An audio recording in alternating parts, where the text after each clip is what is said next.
blow landed before anyone said a word. Elara heard it first, the sharp crack of the wooden cane against the stone floor, 2 inches from her left hand. She did not flinch. She had trained herself, over 3 long years, not to flinch. Flinching invited more. Stillness, she had learned, was the closest thing to armor that a servant girl in the palace of Veyron could afford. She pressed her palms flat against the cold floor and kept scrubbing. "You missed a corner," the head steward said from somewhere above her. His name was Harlan, and he had a talent for finding corners that were never actually missed. "Yes, sir," Elara said. Her voice was even. It had taken her a year to make it even. Harlan said nothing more. His footsteps moved away, slow and deliberate, the kind of steps that wanted you to know they could come back at any moment. She listened until she could no longer hear him.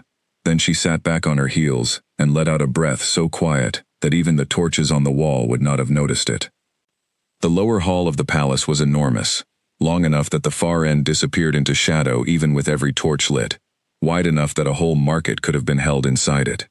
At this hour, well past the evening meal, and deep into the territory of night that belonged to no one, Elara was the only person in it. The other servants finished their work and vanished to their quarters before the midnight bells. Elara stayed. She stayed because the steward's schedule listed the lower hall as her final duty. She stayed because leaving early, even by 10 minutes, had once earned her 3 days without meals. She stayed because she had learned, in a way that had become as natural as breathing, that the safest place to be was exactly where she was expected to be, doing exactly what she was expected to do, not a fraction more and not a fraction less. She dipped the brush back into the bucket and kept working. The Palace of Veyron was the kind of place that swallowed people whole. It had been built 5 generations ago by the first Alpha King of the Northern Pax, a man named Aldrich, who believed that architecture was a language and that what he wanted to say was, "I am immovable." The walls were thick as a man was tall. The ceilings climbed so high that birds sometimes nested in the upper reaches of the great hall, and no one was tall enough to bother them. The floors were pale stone quarried from the mountains at the edge of the northern border, and on cold mornings, they were so cold that even through thick boots you could feel the mountain in them. Elara had scrubbed every inch of those floors. She knew this palace the way that only invisible people know places, from the ground up, from the underside, from the corners that the important people never looked at. She knew which corridor had a draft at the 3rd window from the east. She knew which staircase had a step that creaked on the left side, but not the right. She knew where the kitchen cat slept, and which guard on the night rotation walked his post in the wrong order, because he had a bad knee, and the longer route hurt him. She knew all of this because she watched, and because no one ever thought to watch her back. That was the arrangement she had made with this place. She gave it everything, her hours, her energy, her silence, and in return it gave her the one thing she needed most, not comfort, not warmth, not even kindness, though she had stopped expecting that. It gave her invisibility. She had come to Veyron 3 years ago. The palace records listed her arrival date, her assigned station, and a number from a purchase contract. They did not list where she had been before. They did not list her family, her age beyond an estimate, or her last name. She had arrived with almost nothing, and the record reflected almost nothing, which was exactly what she had wanted. What she had not wanted was to be here at all, but wanting and having were 2 entirely different things, and Elara had learned to stop confusing them. The lower hall torches had burned down by a third by the time she finished the far corner, the real corner, not the one Harlan had tapped his cane near. She rinsed the brush, emptied the bucket in the drainage grate near the east wall, and stood up slowly. Her back ached. It always ached at this hour. She was not old, but she had lived years that felt like decades, and her body kept the score even when her face did not. She was turning to carry the bucket back to the supply room when she heard the doors. Not the small side door that the servants used. The main doors, the ones at the far north end of the hall, each one twice as tall as a man, and banded in iron. The doors that only opened when the Alpha King or his court passed through. They opened now. Elara froze. Not from fear, exactly. Or not just from fear. She froze from the particular alertness of someone who has survived by being unnoticed and has just realized that being noticed is suddenly very possible. She stepped back against the east wall. She was still holding the bucket.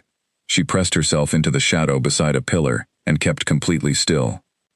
3 figures entered the hall. 2 of them she recognized as High Guard, the Alpha King's personal guard, a pair of wolves who moved with the kind of quiet that came not from training, but from nature. They walked ahead and to either side, sweeping the hall without seeming to, the way good guards do it. The 3rd figure was the Alpha King. She had seen him before, the way all palace servants had seen him. At a distance, during official proceedings, always surrounded by his court, and always moving with the speed of someone who had no patience for standing still. She had never been this close to him. He was tall, that was the first thing, and it was not a small thing. He stood half a head above his guards, who were not small men. His dark hair was longer than she remembered from the formal ceremonies, pushed back from his face in a way that suggested he had been running his hands through it. His clothes were travel-worn. He had come a long way, and recently. There was a darkness under his eyes that had nothing to do with the torchlight.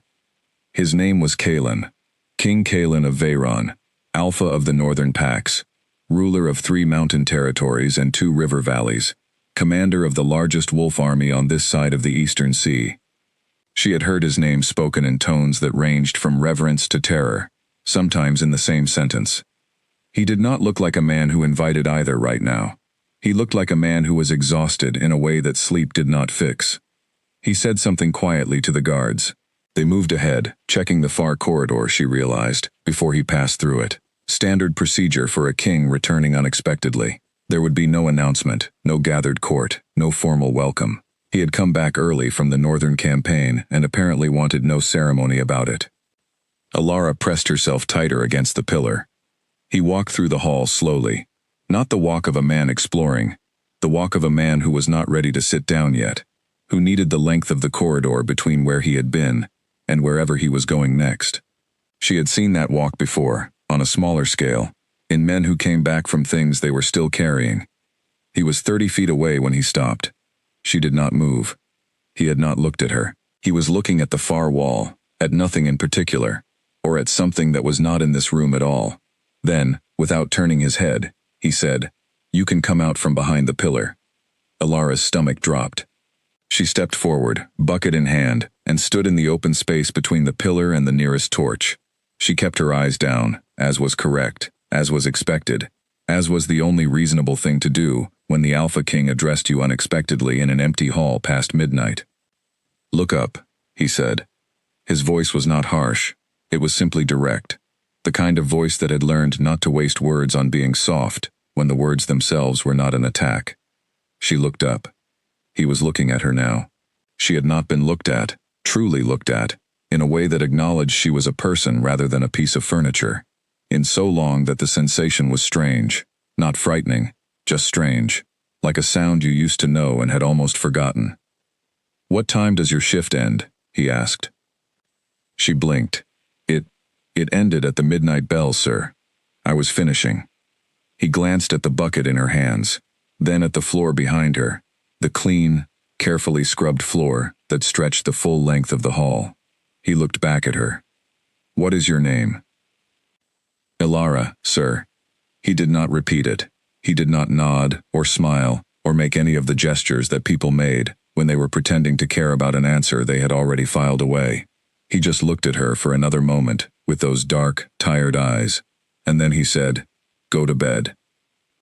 And he walked past her and through the door at the south end of the hall, and the 2 guards followed him, and the main doors closed, with a sound like a stone settling back into earth. Alara stood in the empty hall with her bucket. She stood there for a full minute after he had gone, which was not like her. She was efficient. She moved when she needed to move. She did not stand in empty rooms processing things that had not actually happened. An Alpha King had spoken 4 sentences to her. He had told her to go to bed. That was not an event. That was a midnight encounter with a tired man in a corridor.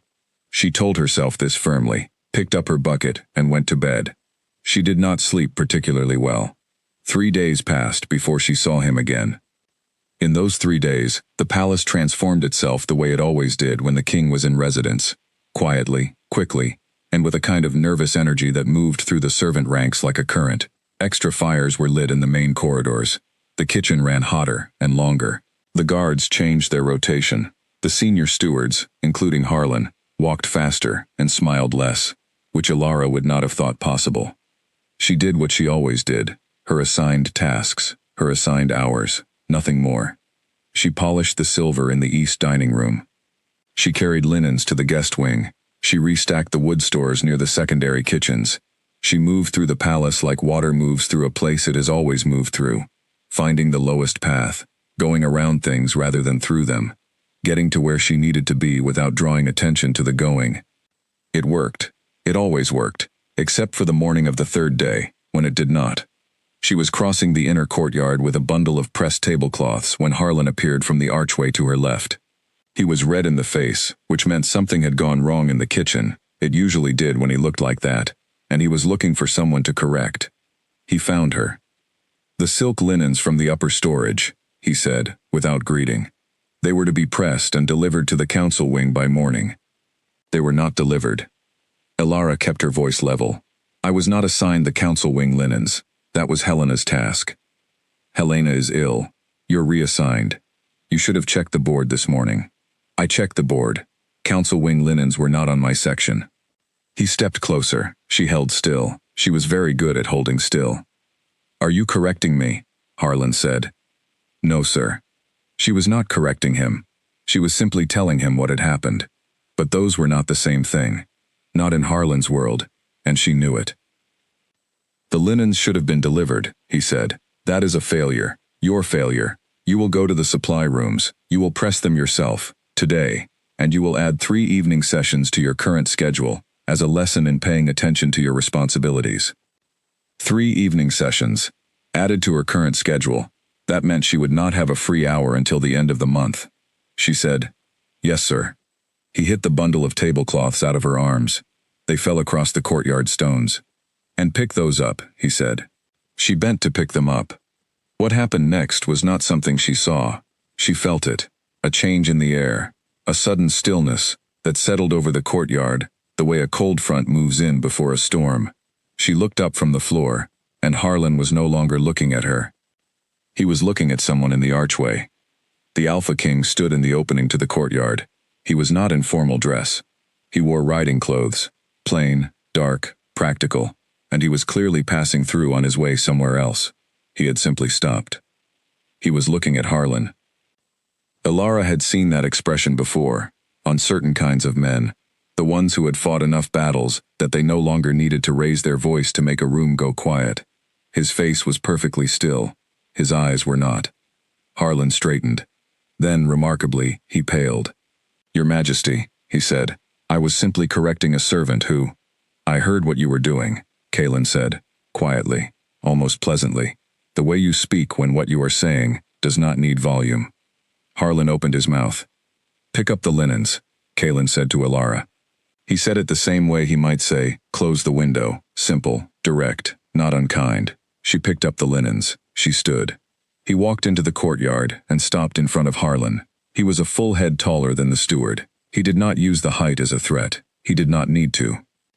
"The servant, her name is Alara," he said. "She is reassigned to the household staff of the main wing, effective today. Rowan will arrange the formal transfer." He paused. "She is not to be on your schedule again." Harlan's mouth opened and closed. "Your Majesty, the lower wing has. She is just a—" "That was not a discussion," Kalen said, and he turned and walked back through the archway, as if the conversation had been as minor as changing a torch. The courtyard was so quiet that Alara could hear the fire in the nearest wall bracket hissing softly. Harlan turned to look at her. His face was a color she did not have a name for. He did not speak. He turned and left the courtyard from the opposite archway, and his footsteps were faster than usual. Alara stood in the courtyard with the bundle of pressed tablecloths. She breathed in, breathed out. She should have felt relieved. She told herself she should feel relieved. A reassignment away from Harlan was something she had privately hoped for since her first month here, and she had never once believed it would actually happen. What she felt instead was a very familiar, very careful alarm. Things that happened unexpectedly, good things especially, always had a cost. She had not learned that from cynicism. She had learned it from experience. The question was not whether this would cost her something. The question was what. She adjusted the tablecloths in her arms, chose the north archway, and walked to the council wing to deliver them herself. Because whatever was coming, she would meet it the same way she met everything. With her head down and her eyes open. The main wing was different from the lower quarters in every way that mattered. The corridors were wider. The torches were better quality. They burned cleaner, with less smoke. The stone floors here had been polished so often they reflected like dark mirrors, and Elara caught her own face in them as she walked, and then deliberately looked away. Her new station was in the linen and household supply corridor that ran behind the main residential floor. She shared it with 4 other servants, a quiet older woman named Greta, who had been in the palace long enough that she remembered the previous king, 2 young men named Colin and Pell who were cousins and communicated mostly through expressions rather than words, and a girl of about 16 named Wren, who had just arrived from one of the eastern villages and still had not learned to stop asking questions. "Why were you moved up here?" Wren asked, on the first morning. "Reassignment," Elara said, and handed her a stack of folded towels to sort. Wren seemed to understand that this was the end of that particular topic. Greta watched Elara, with the careful eyes of a woman who had outlasted a great many things.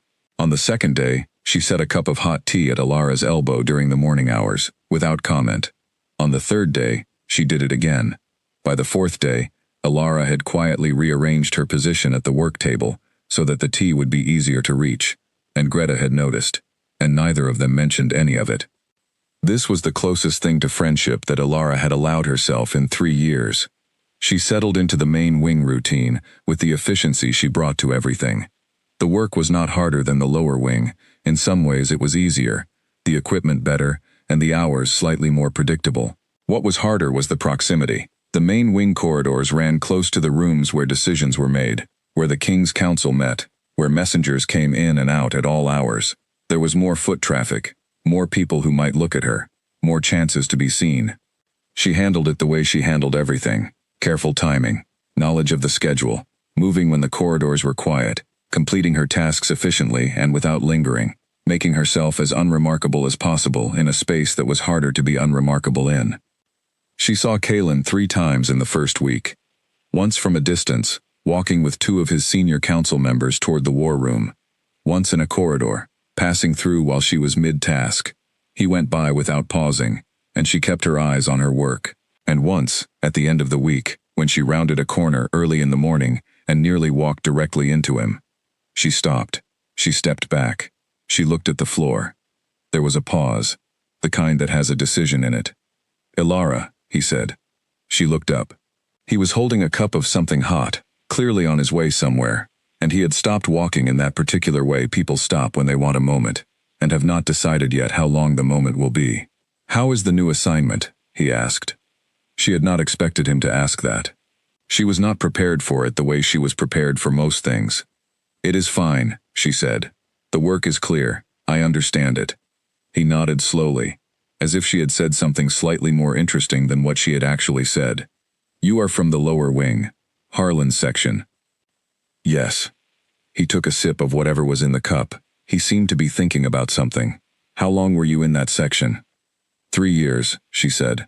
He was quiet for a moment. Then he said, "You should have been moved long ago." He said it simply, the same way he said most things, as if it were a fact and not a judgment, as if he were reporting something rather than apologizing for it. She did not know what to do with that, so she said nothing. He nodded once, the way he seemed to nod when a conversation had reached its natural end, and walked on. She stood in the corridor for a moment longer than she needed to. Then she walked in the opposite direction, carrying her basket of linens, and told herself firmly that a king who asked about her assignment was simply a king who paid attention to his household operations. That was all it was. She told herself this quite firmly, all the way to the linen room. She was still telling herself this an hour later when Greta set the morning tea at her elbow and gave her a look that was so specifically knowing that Elara almost said something out loud about it. She did not. She drank the tea and folded the linens and kept her thoughts to herself, the way she always had. But she did not entirely succeed in stopping herself from thinking. The letter arrived on a Tuesday. Elara would not have known it was for her if Wren had not brought it to the linen room with both hands, holding it as carefully as she would a live thing, eyes wide with the particular excitement of someone too young to know that letters rarely meant good things. "It has your name on it," Wren whispered, as if speaking at normal volume might change what it said. Elara looked at the envelope. Her name, written in a clean official hand. No return mark, no seal. Just her name, on pale paper, sitting in Wren's outstretched hands like an accusation. She took it, set it on the corner of the work table, went back to folding the set of winter curtains she had been working on. Wren stared at her. "Are you not going to open it?" "In a moment," Elara said. Greta glanced across from her side of the table but said nothing. Colin and Pell were not in the room. Elara folded 3 more curtain panels, with the particular precision that she applied to everything, when she was thinking hard about something else. Then she picked up the envelope. Inside was a single card. It read, "The Alpha King requests your availability for a brief consultation regarding the main wing supply schedule. Please present yourself to the East Study at the second afternoon bell. Rowan." She read it twice. Then she read it a third time in case it had changed. It had not changed.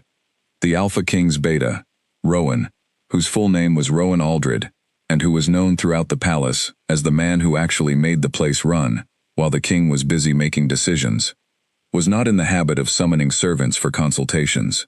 Supply schedules were managed by the senior stewards. If there was a concern about the main wing, there were 4 levels of hierarchy between Elara and anyone who had the authority to act on it. None of that hierarchy was named Rowan. She folded the card and put it in her apron pocket and finished the curtains and spent the next 2 hours in a state of very controlled, very private alertness that she was fairly certain she was hiding successfully from everyone in the room. She was almost certain Greta could tell. The East Study was on the 2nd level, in the wing that held the king's working rooms. Not the Grand Council Hall, but the smaller, practical rooms, where the actual work of running a kingdom happened. She had never been to this wing. She knew where it was. She knew the schedule of when it was occupied and when it was not, because knowing that kind of thing was what kept a careful person safe, but she had never had reason to go there. She arrived at the second afternoon bell precisely, not early. She had debated this. Arriving early looked eager, and eager people drew attention in ways she could not afford. Arriving late was obviously worse. On time was the only option. A guard opened the door before she knocked. Either he had been watching the corridor, which was his job, or she had been expected precisely, which told her the meeting had been arranged with some care. Inside, the East Study was smaller than she had imagined it. 2 windows, a fire already lit against the autumn afternoon chill, a long table with papers spread across it, and a single high-backed chair behind the table. The chair was empty. Standing near the window, with his arms crossed and the expression of a man who had fit 7 tasks into the space of this meeting, and was still calculating which ones could be finished before supper, was Rowan Aldred. He was perhaps 10 years older than Kaelin, mid-40s, brown-haired, with the kind of face that had seen a great many things, and chosen to find most of them mildly amusing. He was not what she had expected. She had expected the same quality she found in most men who held authority. The heaviness of it, the tendency to lean on it. Rowan looked like he was leaning on nothing. "Elara," he said, "thank you for coming. Sit down, please."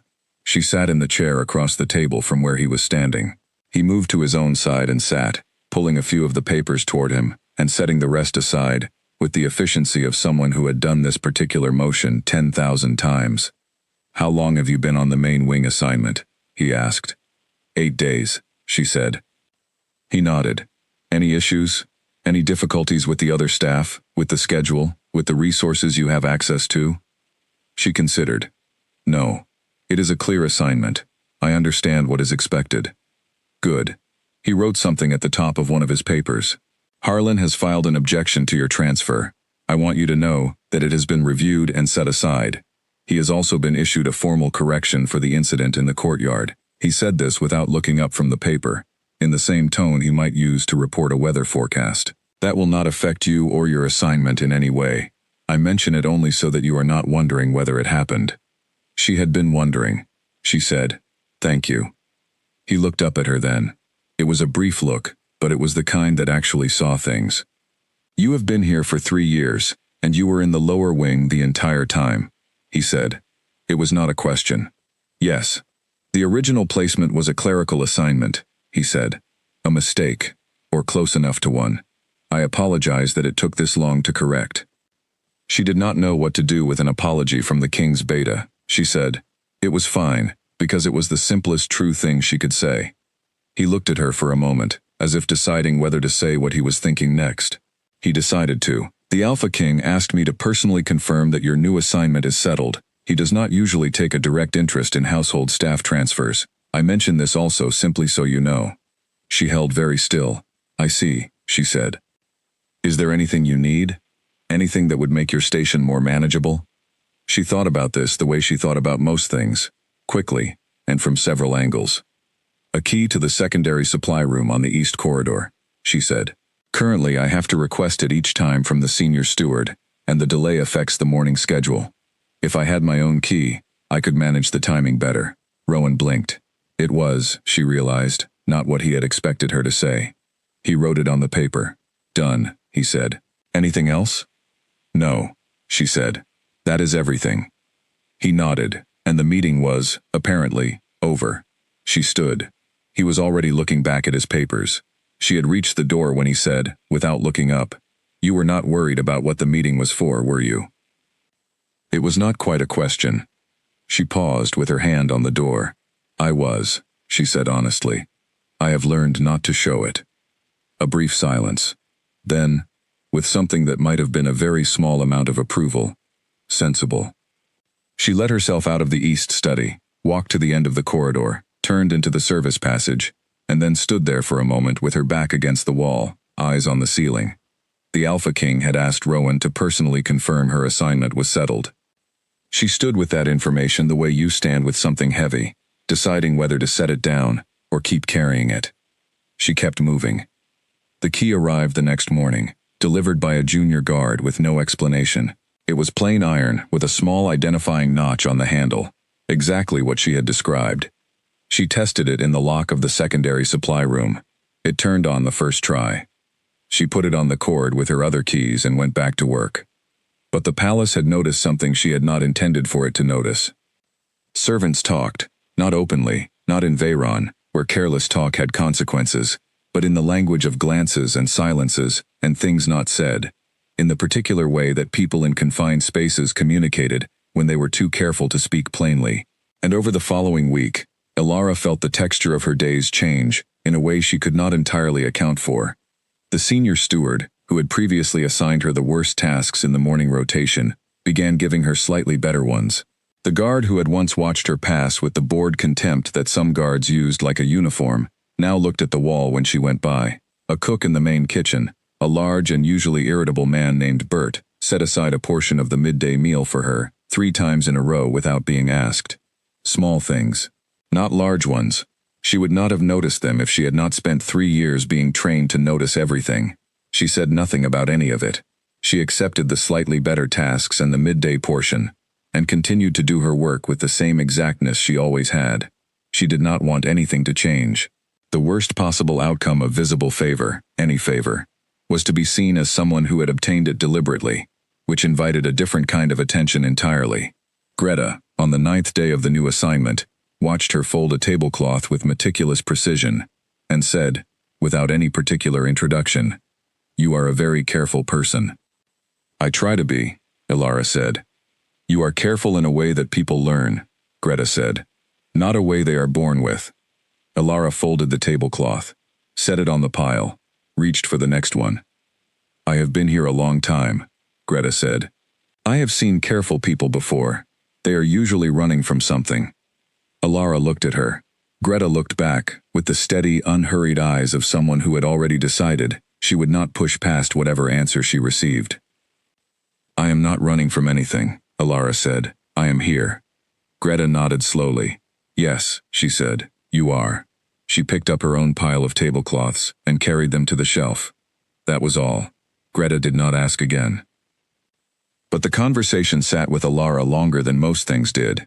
She turned it over while she worked, the way she sometimes turned things over when she wanted to understand them, rather than just file them away. The older woman was not wrong. Careful in a way that people learn. That was accurate. Everything she knew about surviving she had acquired at a cost, and the cost was not something she could explain in a single conversation, or 100 of them. She had not always been this person. She remembered, distantly, being a different kind of person. A person who asked questions out loud instead of cataloging them silently. A person who touched things without calculating whether touching them was safe. A person who had people, a pack, a home, a name that meant something beyond a line on a purchase contract. That was a long time ago. She did not think about it. Thinking about it served no purpose. You could not build shelter out of what was gone, and the only thing that mattered, the only thing that had ever mattered, was what was in front of her now. What was in front of her now was a very large pile of winter tablecloths, and the end of the day approaching, with the particular relief she had learned to find in the simple fact of making it to the end of one. She folded the last one, set it on the pile. Outside, the palace bell rang the 8th hour. She was washing her hands at the basin when she heard footsteps in the corridor outside the linen room. Heavy, measured, the particular rhythm of someone walking without urgency, but covering ground quickly. She dried her hands. She did not look at the door. The footsteps stopped outside it. A knock, firm, 2 taps. She looked at the door. Wren was already at the door. Wren was always at the door. And she opened it with the nervous eagerness of someone too young to be nervous about the right things. The man outside was not Kalen. He was Rowan again, this time without a stack of papers, and with an expression that was carefully empty of anything she could read. "Good evening," he said. "I apologize for interrupting. There is a request from the king. He has asked whether you would be available to bring the evening correspondence to the East Study tonight. The usual courier is unavailable." She was aware of Wren beside her, extremely still, in the way of someone who was not going to be able to contain what she was thinking for very long. "Of course," Elara said. "I will need 5 minutes to complete what I was doing." "Take whatever time you need," Rowan said. "The correspondence is at the main desk near the north entrance. The guard will show you up." He left. Wren turned to look at Elara.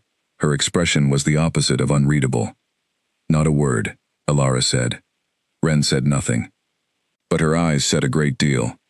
Elara finished drying her hands, checked that her apron was clean, straightened her collar, and collected the correspondence from the main desk with the same efficiency she brought to every task, not allowing herself to think about anything beyond where she was going and what she was carrying.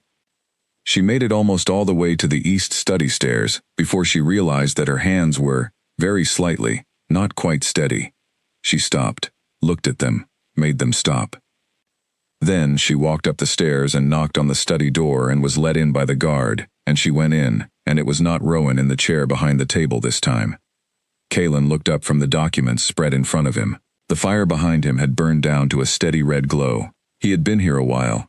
He was in the same kind of plain dark clothes she had seen him in before. Not a king's formal dress, just a working man's evening clothes, though the quality of the fabric told you everything about which man. He said, "Thank you for coming up." She set the correspondence on the edge of the table, as the guard had directed. "Of course," she said. She should have left. That was the function of the task. Deliver the correspondence. Leave. The guard was already stepping back toward the door. Kalen said, "How are you finding the new assignment?" She stopped. This was the second time he had asked her that. She was not going to make the mistake of thinking it was a casual question twice.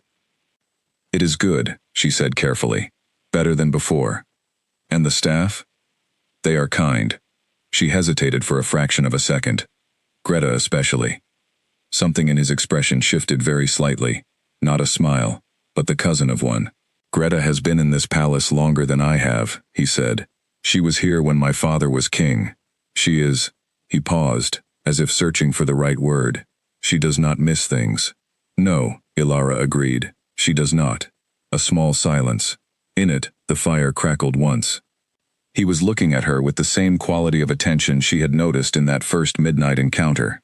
Present, direct, not the calculating look of someone building a strategy, but the look of someone simply paying attention. She did not know what to do with that kind of looking. She was used to being invisible, and this was the opposite of invisible. "Elara," he said, "I want to ask you something directly, and I want you to answer me honestly.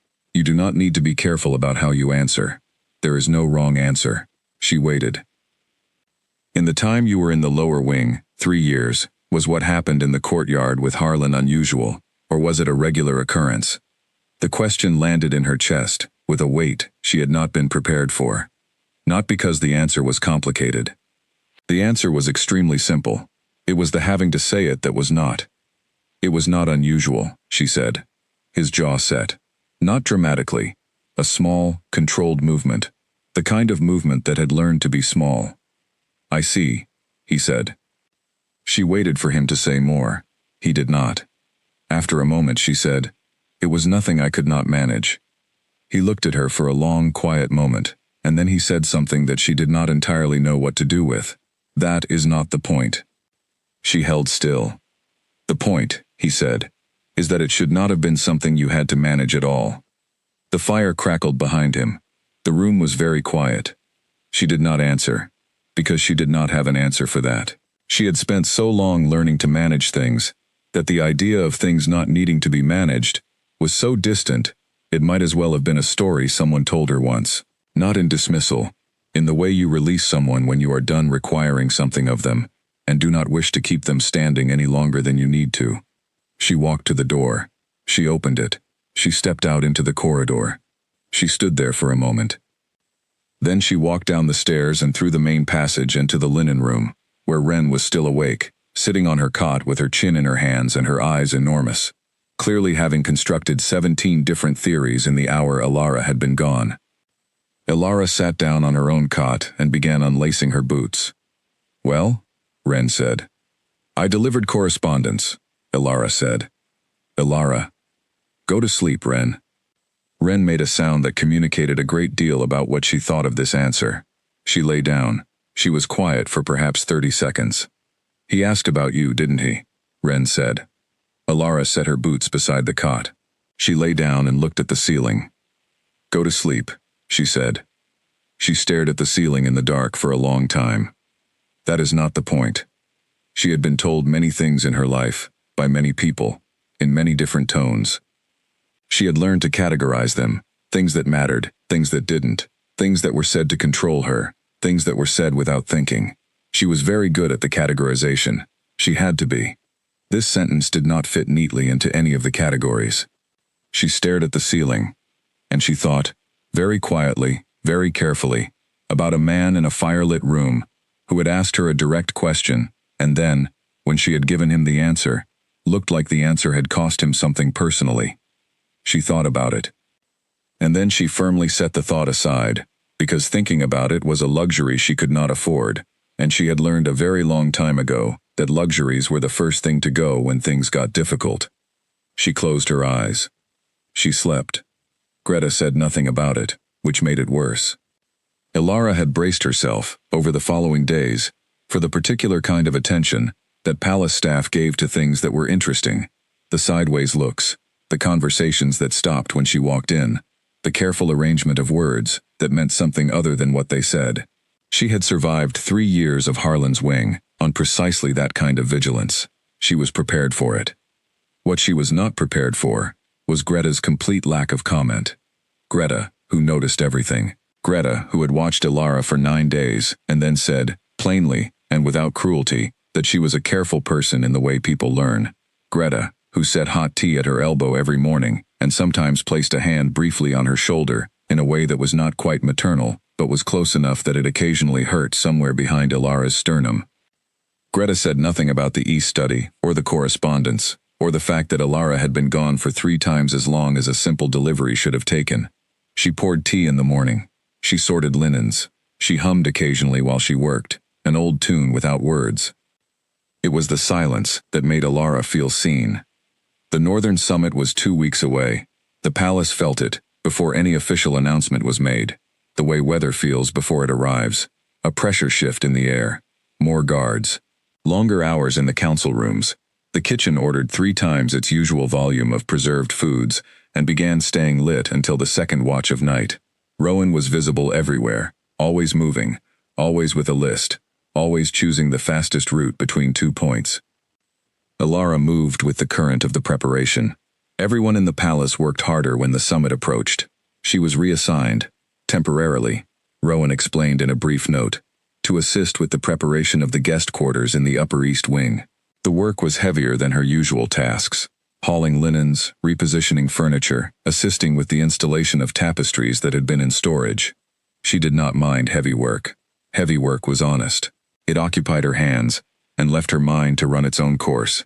And over the following week, her mind ran mostly in one direction, and she worked very hard to redirect it, with limited success.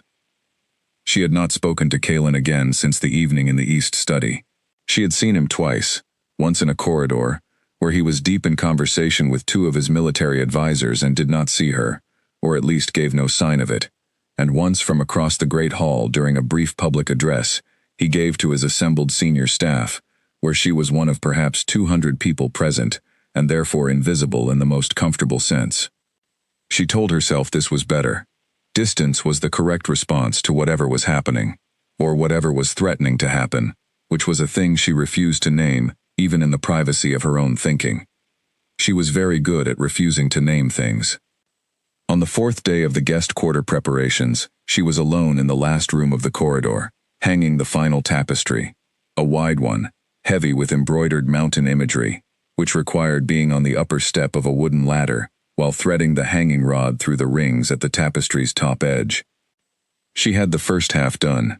She was reaching for the second ring when she heard the door. She did not look down immediately. She was on the ladder with her hands full of heavy fabric and an iron rod, and looking down was a fast way to drop something expensive. She finished the ring, then the next. "That is going to come down in about 2 days," said a voice directly below her. She looked down.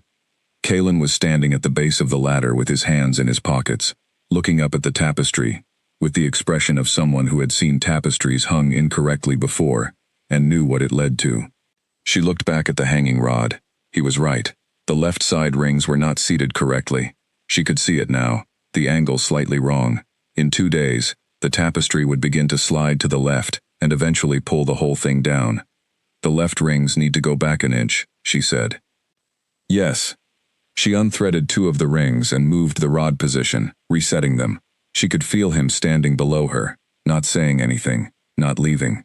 She worked steadily, quickly. The rod was heavy. Her shoulder was starting to complain. "Do you need someone to hold the rod while you reset the rings?" he asked. "I am fine," she said. A brief silence. "That was not what I asked." She paused. She reset the final ring. "It would be easier if someone held the rod," she admitted. "I am here," he said, simply. She looked down at him again. He was still standing, with his hands in his pockets, and there was absolutely nothing about his expression that suggested he was doing something unusual. "Your Majesty," she said, "you cannot hold a tapestry rod." "I have been doing more physically demanding things than that since I was 12, he said. "Hand it down." She stared at him. He looked up at her with the polite patience of a man who was accustomed to waiting when he had decided to wait, and not at all accustomed to doing it when he had not. She handed the rod down. He held it, steady, level, as if this were a completely ordinary task, while she reset the rings on the left side, checking each one. When she had finished the last one, she took the rod back and finished threading the remaining rings on the right side and stepped down from the ladder. The tapestry hung straight. She checked it from 3 angles. It was correct. "Thank you," she said. "Of course," he said. She began folding the ladder to move it out of the room. He did not help with the ladder, which she appreciated. Helping with the ladder would have been excessive, and she was beginning to suspect that he understood the difference between helping and overstepping, which was not a distinction she had expected him to understand. "The summit preparation is going well," he said. "Rowan says the Upper East Wing will be ready in time." "We will have it done," she said. "I know." A pause. "Are the others, the staff on this wing, are they working you fairly?" She looked at him. "Yes," she said honestly. "Everyone has been fair." He nodded. He seemed to accept this, and she realized he was not asking to check on the others. He was asking to check on her. The distinction landed quietly. "I have been thinking," he said, "about what you said, in the study." She held the folded ladder and waited. "You said it was nothing you could not manage." His voice was even. "I have been thinking about how long you must have been doing that. Managing things that should never have required managing." She did not know what to say to that. She said nothing. "I am not saying it to make you uncomfortable," he said. "I am saying it because I want you to know." I have looked at the records. Your full record in this palace. He paused. They are extremely thin. Her heart did something that was not quite fear, and not quite anything else. A tightening. Yes, she said. There is almost nothing about you, he said. Where you came from. Your family. Your history before Veyron. He was watching her with those steady dark eyes. Not pressing. Not demanding. Just watching. I am not asking you to explain any of it. I am only telling you that I noticed. She held the ladder against her side, and looked at him. He was the Alpha King of Veyron. He had a right to look at any record in this palace. He had a right to look at every record about every person who lived within these walls, and she had known that for 3 years, and had still, carefully and deliberately, made her record as thin as possible. The fact that he had looked at it was not surprising.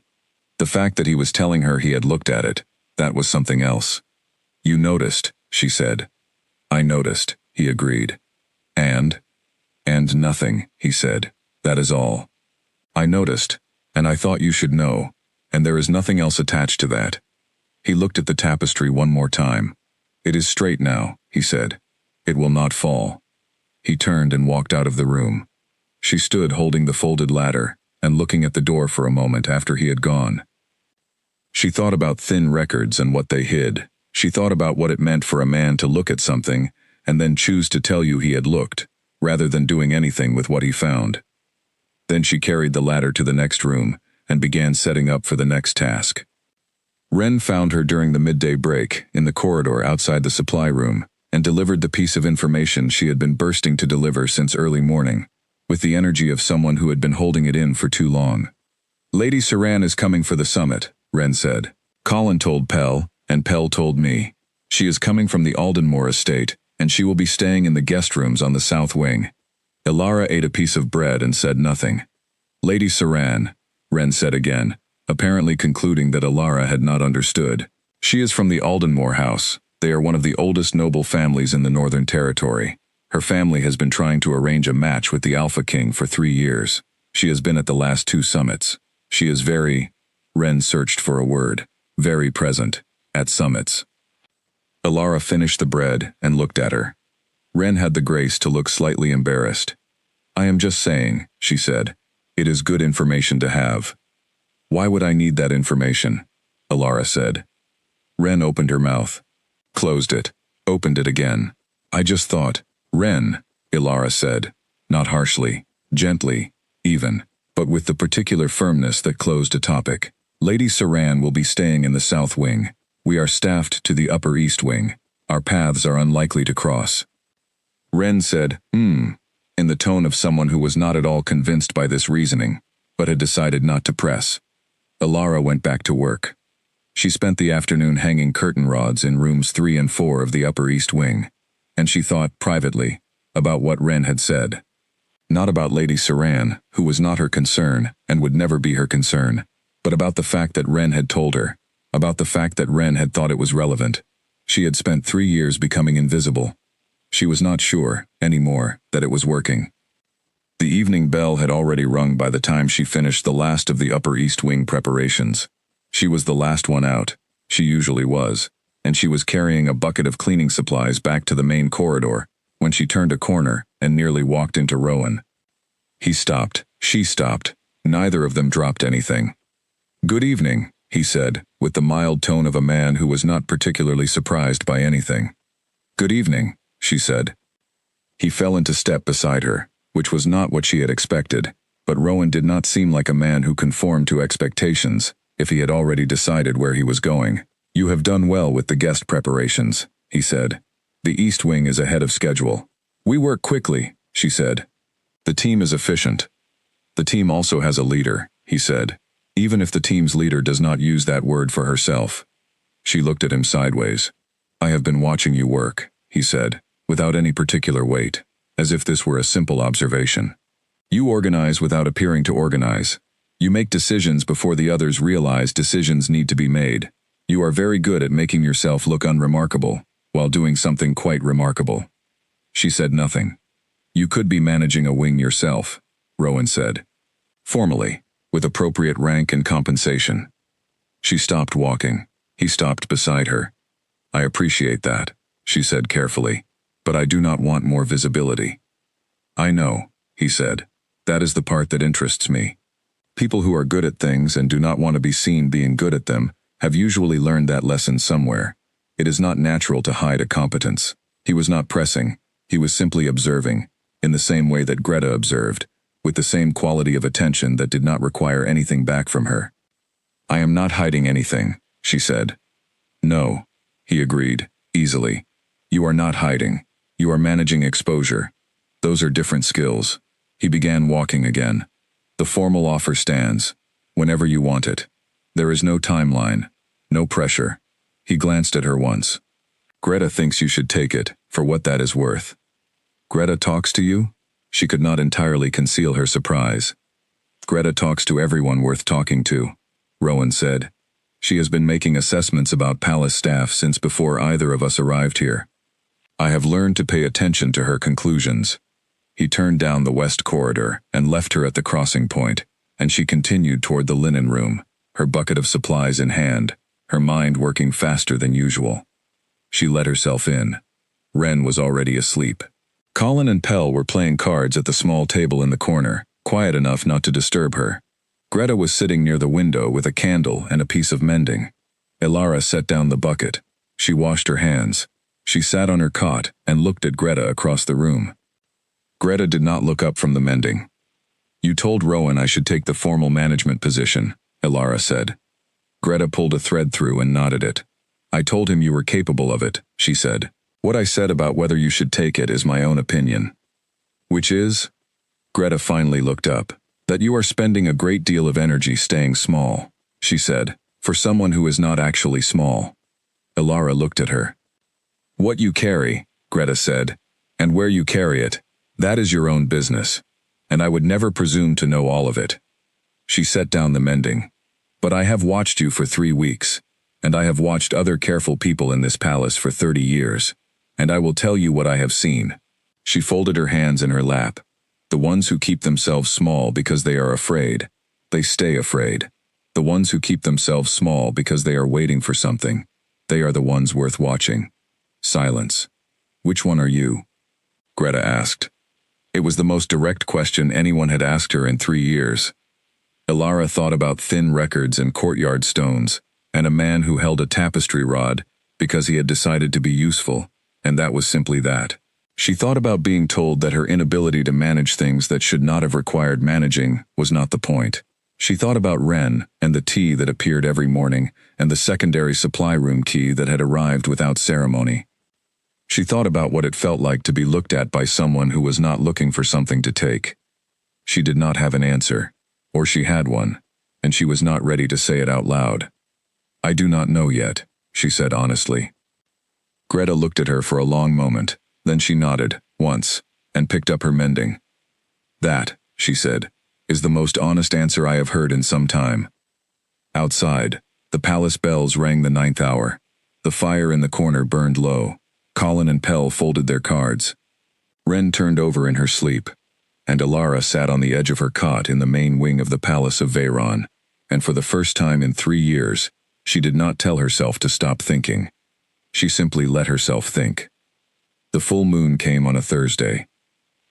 In any other house, on any other estate, in any ordinary pack in any of the northern territories, the full moon was a private thing. Families gathered, the younger wolves ran together, the elders told old stories, and everyone stayed up later than they should. It was warm. It was small. It was a reminder of what being a pack actually meant. In the Palace of Veyron, it was ceremony. The formal lunar gathering had been a tradition since the first Alpha King, and Kaelin had continued it, because to stop it would have required more explanation than it was worth. Every full moon, the entire resident pack gathered in the Great Hall. Staff, guards, advisors, court, and the king himself. There were no chairs for this event. Everyone stood. A blessing was spoken by the head elder. Wine was poured for every person present, and the ceremony lasted approximately 1 hour, and required absolutely everyone, which meant Elara. She had been through 2 lunar gatherings since arriving at Veyron. She had found her way to the far left side of the hall on both occasions, as close to the staff cluster as possible, as far from the torches as possible, and had spent the hour being a barely visible presence in a room full of 250 people. This time, she had planned the same approach. She arrived at the Great Hall early enough to secure her position near the back left, beside a stone pillar that offered the comfortable anonymity of shadow. She arranged herself. She prepared for an hour of standing. The hall filled in the way these halls always fill, the important people last, the less important ones first, and the servants and lower staff occupying the edges, which suited Alara entirely. The senior staff arrived, the advisors, the military command, the noble guests who had begun arriving for the summit, 7 houses already, with more expected, moving through the hall with the careful social geometry of people who were ranking each other without appearing to. Lady Saran arrived with 2 attendants. Alara saw her from across the room, and understood immediately what Ren had meant by present. She was not beautiful in a way that needed announcement. She was beautiful in the way that required no announcement, because it was simply a fact in the room, the way temperature was a fact in a room. Her dark hair was arranged with precision. Her dress was the correct shade of deep green. She moved through the hall as if the hall had been built for that movement, and she positioned herself without any apparent effort in exactly the most visible place in the room. She was, Alara thought without any particular feeling about it, extremely good at this. The Alpha King entered last. That was always how it was. The ceremony waited for him, and he arrived with exactly 2 minutes to spare, which was either precision or indifference, and with Kaelin, she had begun to think was possibly both. He was in formal dress for the first time she had seen him in it up close. Dark ceremonial clothing, the Alpha King's mark on the left shoulder in silver thread. He looked like what he was. It was not that he looked different. He carried himself the same way he always did, with the same economy of movement, the same quality of contained energy. But in formal dress in the Great Hall, he also looked like the weight of every generation of that mark on his shoulder. And Alara was aware of a room of 250 people, adjusting themselves unconsciously to his arrival, the way a field of grass adjusts to a wind. He was not looking at any of it. She could tell, from across the hall, that he was doing what she sometimes did in crowded rooms, scanning without appearing to scan, building a map of who was where, before settling into stillness. The elder began the blessing. Alara fixed her eyes at a point on the far wall. She was good at this. She had done it before. She breathed steadily, and let the words wash over her, and kept her body relaxed, and her expression appropriately reverent, and thought about nothing in particular. She was thinking about nothing in particular when she felt it. It was not something she heard or saw. It was something older and simpler, a sudden awareness, deep and animal, and entirely involuntary. The way you become aware of a sound that has been present for some time, and has only now risen above the threshold of your attention. She did not move. She did not look anywhere new. But the awareness was very clear, and it was saying something that she did not have a word for in any polite language. Slowly, in the way you sometimes do when you are trying to understand where a sensation is coming from, she let her gaze move from the far wall. She found Kaelin standing at the front of the hall, before the assembled court, exactly where he should be. He had stopped speaking. He was not looking at the elder, or the wine, or his senior advisors, or the court. He was not looking at the speech he had apparently been in the middle of giving. He was looking at Alara. Across 60 feet of crowded hall, past 250 people, past the fire and the shadow and the pillar she was standing beside, he was looking directly at her. She did not move. He did not look away. This lasted for a period of time that was objectively very short. Seconds. Perhaps 4 of them, perhaps 6. But inside those seconds was a quality of silence that she had only ever heard described, never experienced. A silence that was not the absence of sound. A silence that was the presence of something very large, in very little space, pressing very quietly against the walls, that usually kept things manageable. A hand touched Kaelin's arm, his senior advisor Aldrich, directing him with the practiced invisibility of a man who had redirected kings before. Kaelin looked away. He found his place in the speech. He continued. Alara looked at the far wall. She breathed in. She breathed out. The ceremony concluded without incident. Afterward, in the corridor outside the Great Hall, she walked quickly. Not running. She never ran, because running drew attention, and attention was the thing she spent her days preventing. But she walked at the far edge of walking fast, with her head down, and her hands loose at her sides, and her mind running considerably faster than her feet. She did not understand what had happened. She understood it perfectly, and refused to understand it. Both of these things were true simultaneously, and the tension between them was not comfortable. She was almost at the west corridor, almost at the service passage, almost at the clean anonymity of the back route to the linen room, when a voice behind her said, "Elara." Not loud, not demanding, just her name, in a voice she knew, and she stopped walking before she had consciously decided to. She turned. Kalen was in the corridor behind her. He had come from the side entrance of the great hall, not the main one. He had moved quickly, and without his usual accompanying guard, which told her this was not an official movement.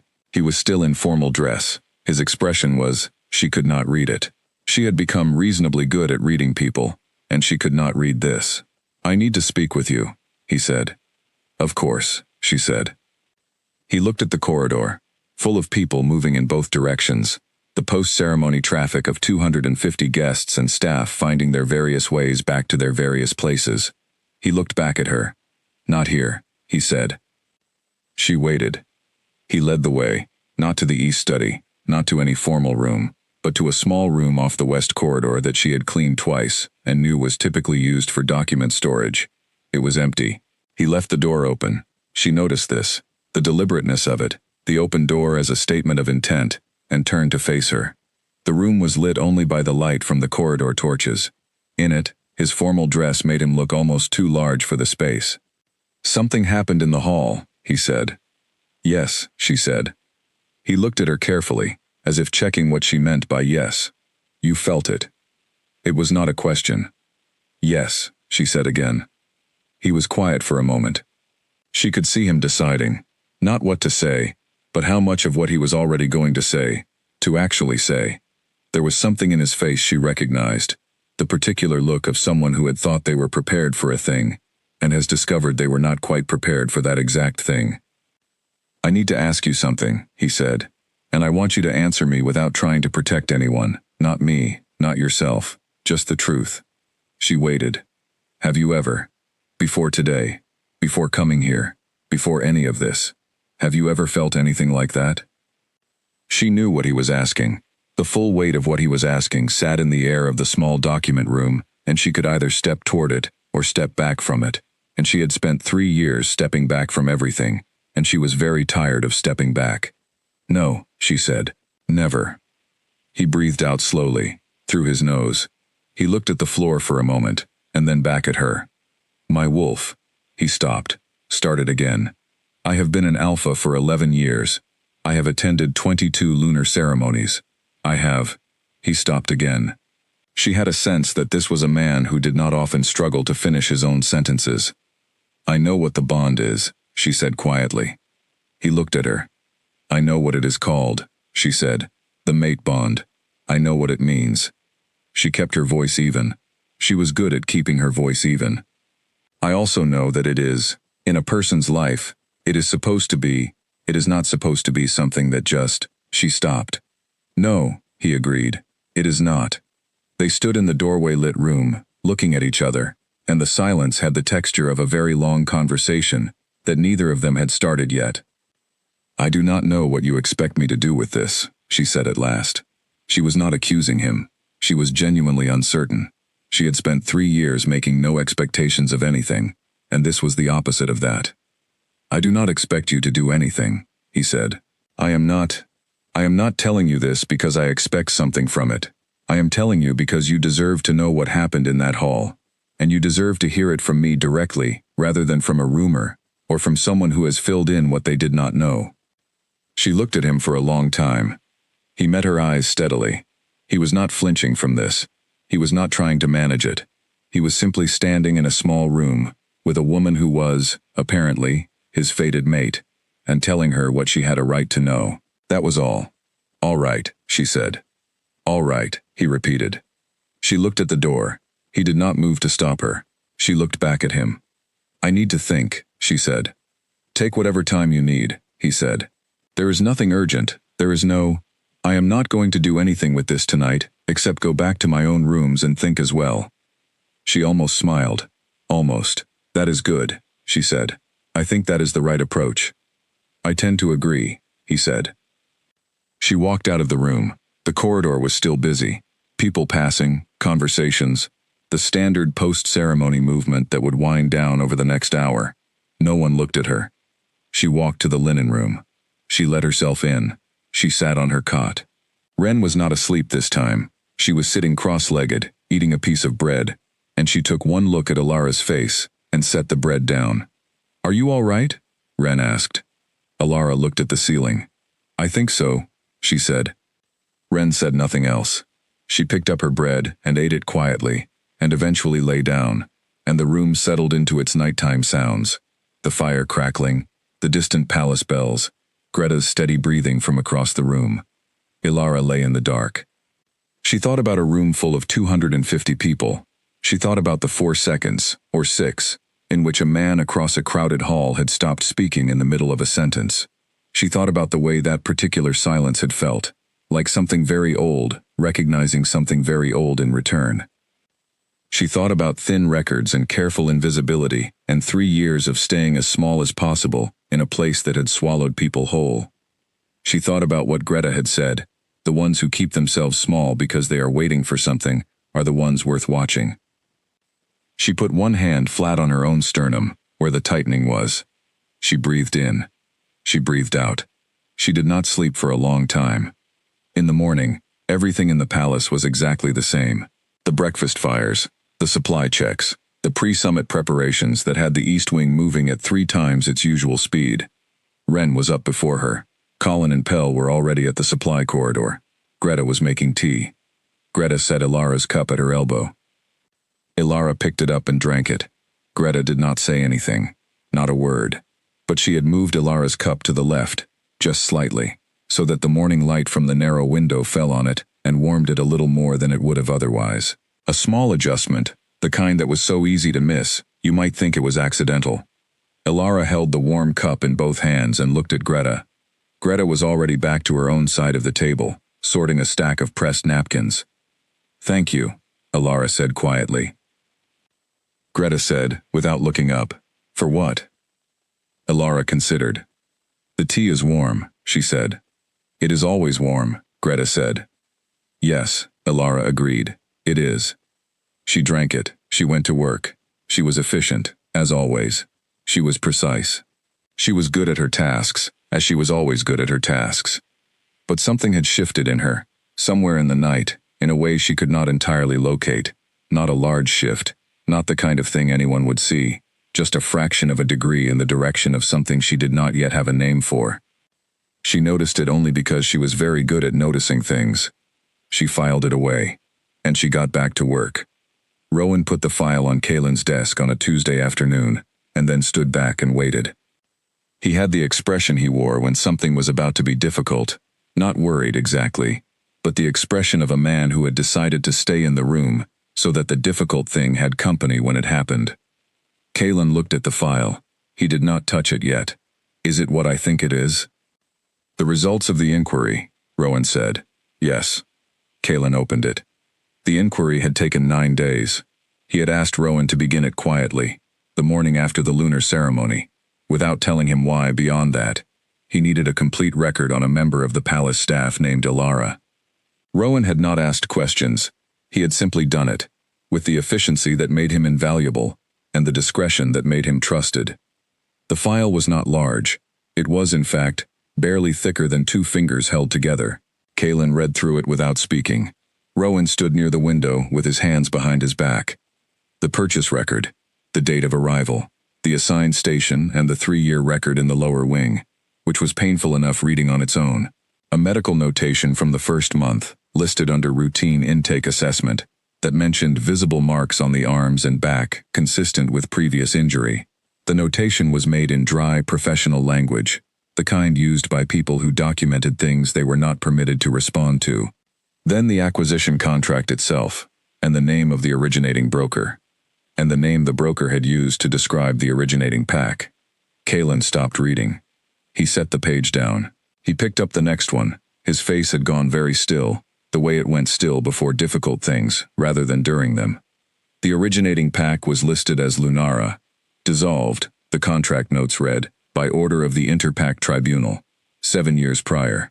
The dissolution had been followed by a series of resales of pack assets, properties, goods, and in 3 documented cases, people. Alara was listed as one of those people. Kalen read on.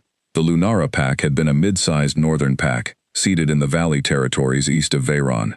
He knew the name. He had been young when the dissolution had occurred. 20, perhaps 21, still in the early years of his own reign. He had not been involved. The tribunal had not required his involvement. It was an internal pack matter, dissolved through legal channels by the order of the senior elder court. He had not thought about it since. He turned to the final pages. Rowan had included a summary that went deeper than the official record, the result of private inquiry, the kind that required knowing which questions to ask in which rooms. The summary described the tribunal case, the charges against the Lunara Alpha, Ilara's father, conspiracy to undermine the Northern Alliance structure, falsification of pack records, and misappropriation of pack assets held in common. The charges had been presented by 3 elder families. 2 of them held territorial claims that bordered Lunara land. The tribunal had ruled swiftly. The pack was dissolved. The Alpha was executed, along with his 2 eldest sons. His wife had died in the first month of the proceedings, officially from illness, the summary noted, though the private inquiry had found no physician's record of any illness. Kalen set the papers down. "How good is the inquiry?" he asked. "Good enough that I would stake my reputation on the summary," Rowan said. "And I am careful with that." "The charges," Kalen said, "the tribunal." "Were managed," Rowan said, with the precise flatness of a man choosing the most controlled possible word for something that deserved a louder one. "The elder families who brought the case, Aldenmore and Strenvale, both acquired territorial expansion in the year following the dissolution. Aldenmore's expansion, specifically, doubled their eastern border." A pause settled into the room. "Aldenmore," Kalen said. "As in?" "Lady Saran's family," Rowan said. "Yes." Kalen was quiet for a long moment. He looked at the papers without reading them anymore. She was 8 or 9 when this happened. She cannot have known. "No," Rowan agreed. "She was a child, but her father was not, and her elder brothers were not, and the estate she inherited was built on what was taken." He paused. "This is not about Lady Saran. This is about what was done to the Lunara pack, and to Alara specifically, and about the fact that the record of it was made as thin as possible by people who had reasons to want it thin." Kalen stood up from the desk. He went to the window. Outside, the palace courtyard was moving through its normal afternoon business. Guards on rotation, a delivery from the Eastern provision merchant, 2 of the kitchen staff crossing toward the herb garden. Normal. Ordinary. The surface of a place that did exactly what it always did regardless of what moved underneath. "Alara made her own record thin," he said. "She was protecting herself." "Yes," Rowan said, "from anyone who might recognize the name. Or the bloodline." "Is there a bloodline consideration?" Rowan was quiet, for just long enough that Kalen turned from the window. "Tell me," Kalen said. "The Lunara pack," Rowan said, "was not a standard mid-tier northern pack. It was a sister alliance pack to Veyron. The original compact, the one signed between the first Alpha King and the Lunara founder, gave the Lunara Alpha line a position in the Northern Alliance structure that is more significant than the dissolution record reflects." He paused. "Specifically, the founding compact included a clause for shared territorial governance in the Eastern Valley, in the event of either line's end. The Aldenmore expansion into that territory was not, under the terms of the original compact, legal." Kalen looked at him. "The tribunal that dissolved the Lunara pack did not reference the original compact," Rowan said. "It is possible they did not know it existed. It is also possible they knew exactly what it said." "Alara is the last surviving member of the Lunara line," Kalen said. "It was not a question." "As far as I can determine," Rowan said, "her 2 brothers were taken in the dissolution. I am still tracing what happened to them. Her mother died before the tribunal concluded. She was the youngest. She was acquired by the broker in the pack dissolution proceedings and eventually, after several intermediate transfers, arrived here." The room was very quiet. Here, Kaylin said. Here, Rowan said. Kaylin stood at the window and looked at the courtyard, where a 16-year-old girl named Wren was crossing toward the herb garden carrying a basket and humming something under her breath. And beside her was a woman with long dark hair and careful eyes, who was carrying the heavier basket, without making any appearance of having chosen to do so. He watched Ilara cross the courtyard. She moved in her particular way, efficient, deliberate, taking exactly the path she needed to take and no other, leaving nothing to chance. She had been doing that for 3 years. She had been doing it, he understood now, for much longer than 3 years. She had been doing it since she was 9 years old, in a pack that was being dismantled around her. She does not know about the compact, he said. I do not believe she does, Rowan said. She may not even know the full record of the dissolution. She was very young, and the records of her movement after it are deliberately obscured. Kaylin turned from the window. I want the inquiry to continue, he said. I want the full history of the dissolution, the original compact, the tribunal record, the territorial transfer documents, everything. I want to know who knew what and when. He paused. I also want the Aldenmore expansion claims reviewed. All of them. Rowan nodded. He had already known this was coming. He had prepared for it. I will need some time, he said. The older records are in the archive. Some of it may require. Take whatever you need, Kaylin said, quietly. Not a word to anyone outside this room, until I decide what to do with it. Understood. Rowan gathered the file. He moved to the door. Rowan, Kaylin said. He stopped. She is not to know about this yet, Kaylin said. Not until I have the full picture. She has managed enough surprises. Rowan looked at him for a moment with the expression he sometimes had, the one that was slightly more than professional and slightly less than personal, and which Kaylin had learned, over 11 years, to simply accept as Rowan's particular form of commentary. As you say, Rowan said. He left. Kaylin stayed at the window.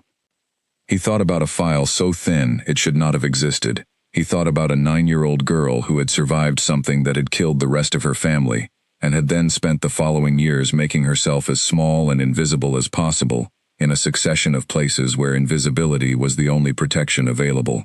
He thought about 3 years in Harlan's wing, and the medical notation in the intake record, and the way she had stood in the document storage room and said, with complete steadiness, I know what the bond is. She knew what it was. She had known it in the hall, in those 4 or 6 seconds, and she had stood with the knowing of it, the way she stood with everything, with the particular stillness of someone who had learned that stillness was not defeat, but survival. He had been drawn to that stillness from the first night in the lower hall. Now he understood something of where it had come from. He went back to his desk. There was work to be done.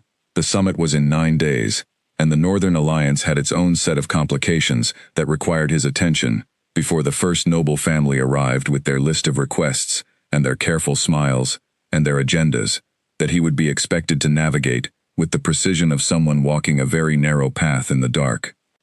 He sat down. He opened the first set of summit documents. He read for approximately 4 minutes before he closed them again and sat back in his chair and stared at the ceiling with the specific expression of a man who has just understood something that has changed the shape of everything he was looking at. A mate bond, in itself, was already significant. He had not expected it, had, if he was honest, quietly stopped expecting it after the first decade of his reign. He was the Alpha King. His life was built around duty and decision and the management of outcomes. A mate bond was not something you managed. It was something that happened, and then you managed everything else around it. He had been prepared for that complication. He had not been prepared for the specific complication of a mate who was also the last heir of a pack that had been illegally dissolved, who carried a bloodline claim that predated his own reign, who was currently folding linens in the main wing of his palace and knew nothing about any of it. He stared at the ceiling for a while longer. Then he picked up his pen and got back to work, because the summit was in 9 days, and the Northern Alliance was complicated, and Ilara was in the herb garden right now carrying the heavier basket, and all of it, every piece of it, needed to be handled correctly. He was going to handle it correctly. He started with the summit documents and worked backward from there. 3 days later, Rowan found something else. He came to the study without sending a note first, which meant it was either urgent or significant. He set a single sheet of paper on the desk without preamble and stood back. Kalen read it. Then he read it again.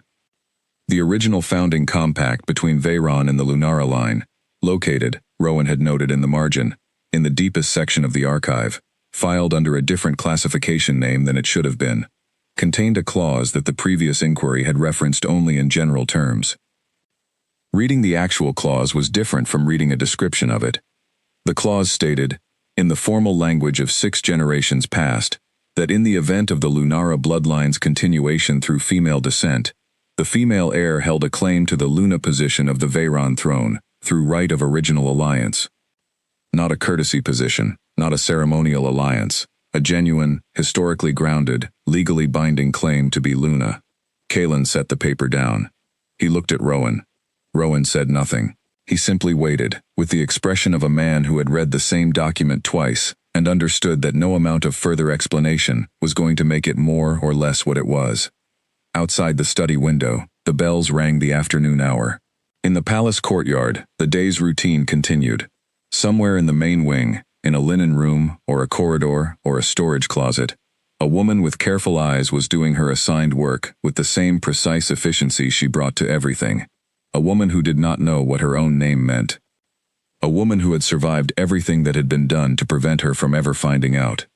The summit, Kalen said at last, is in 6 days. Yes, Rowan said. The Aldenmore family will be here, Kalen said.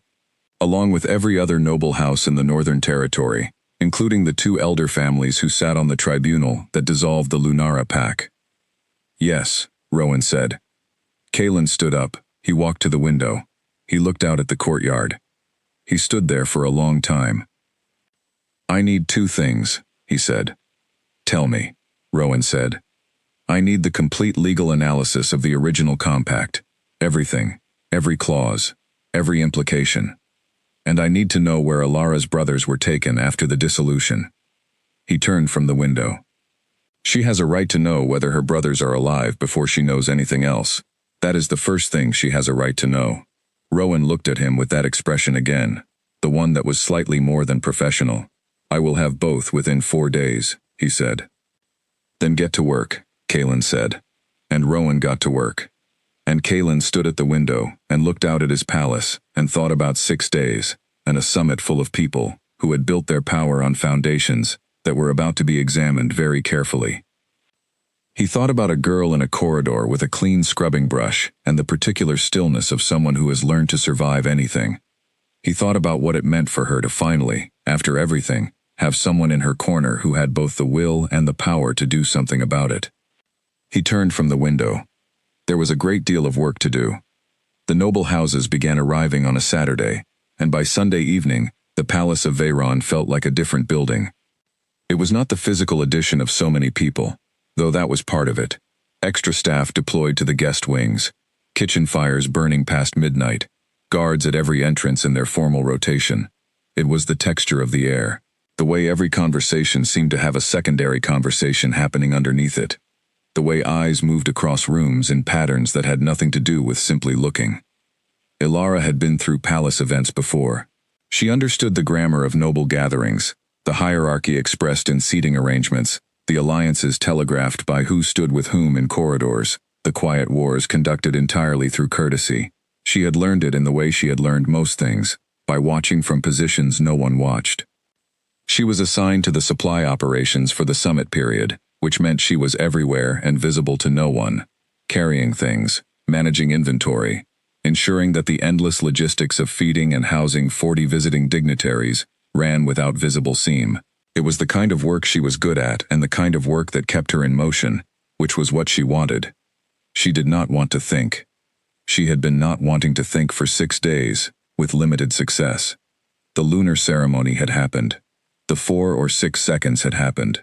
The small document room and the open door had happened. She had been given the information she had the right to know, and she had said she needed to think. And the noble houses began arriving on a Saturday, and by Sunday evening, the Palace of Veyron felt like a different building. It was not the physical addition of so many people, though that was part of it. Extra staff deployed to the guest wings, kitchen fires burning past midnight, guards at every entrance in their formal rotation. It was the texture of the air. The way every conversation seemed to have a secondary conversation happening underneath it. The way eyes moved across rooms in patterns that had nothing to do with simply looking. Alara had been through palace events before. She understood the grammar of noble gatherings, the hierarchy expressed in seating arrangements, the alliances telegraphed by who stood with whom in corridors, the quiet wars conducted entirely through courtesy. She had learned it in the way she had learned most things, by watching from positions no one watched.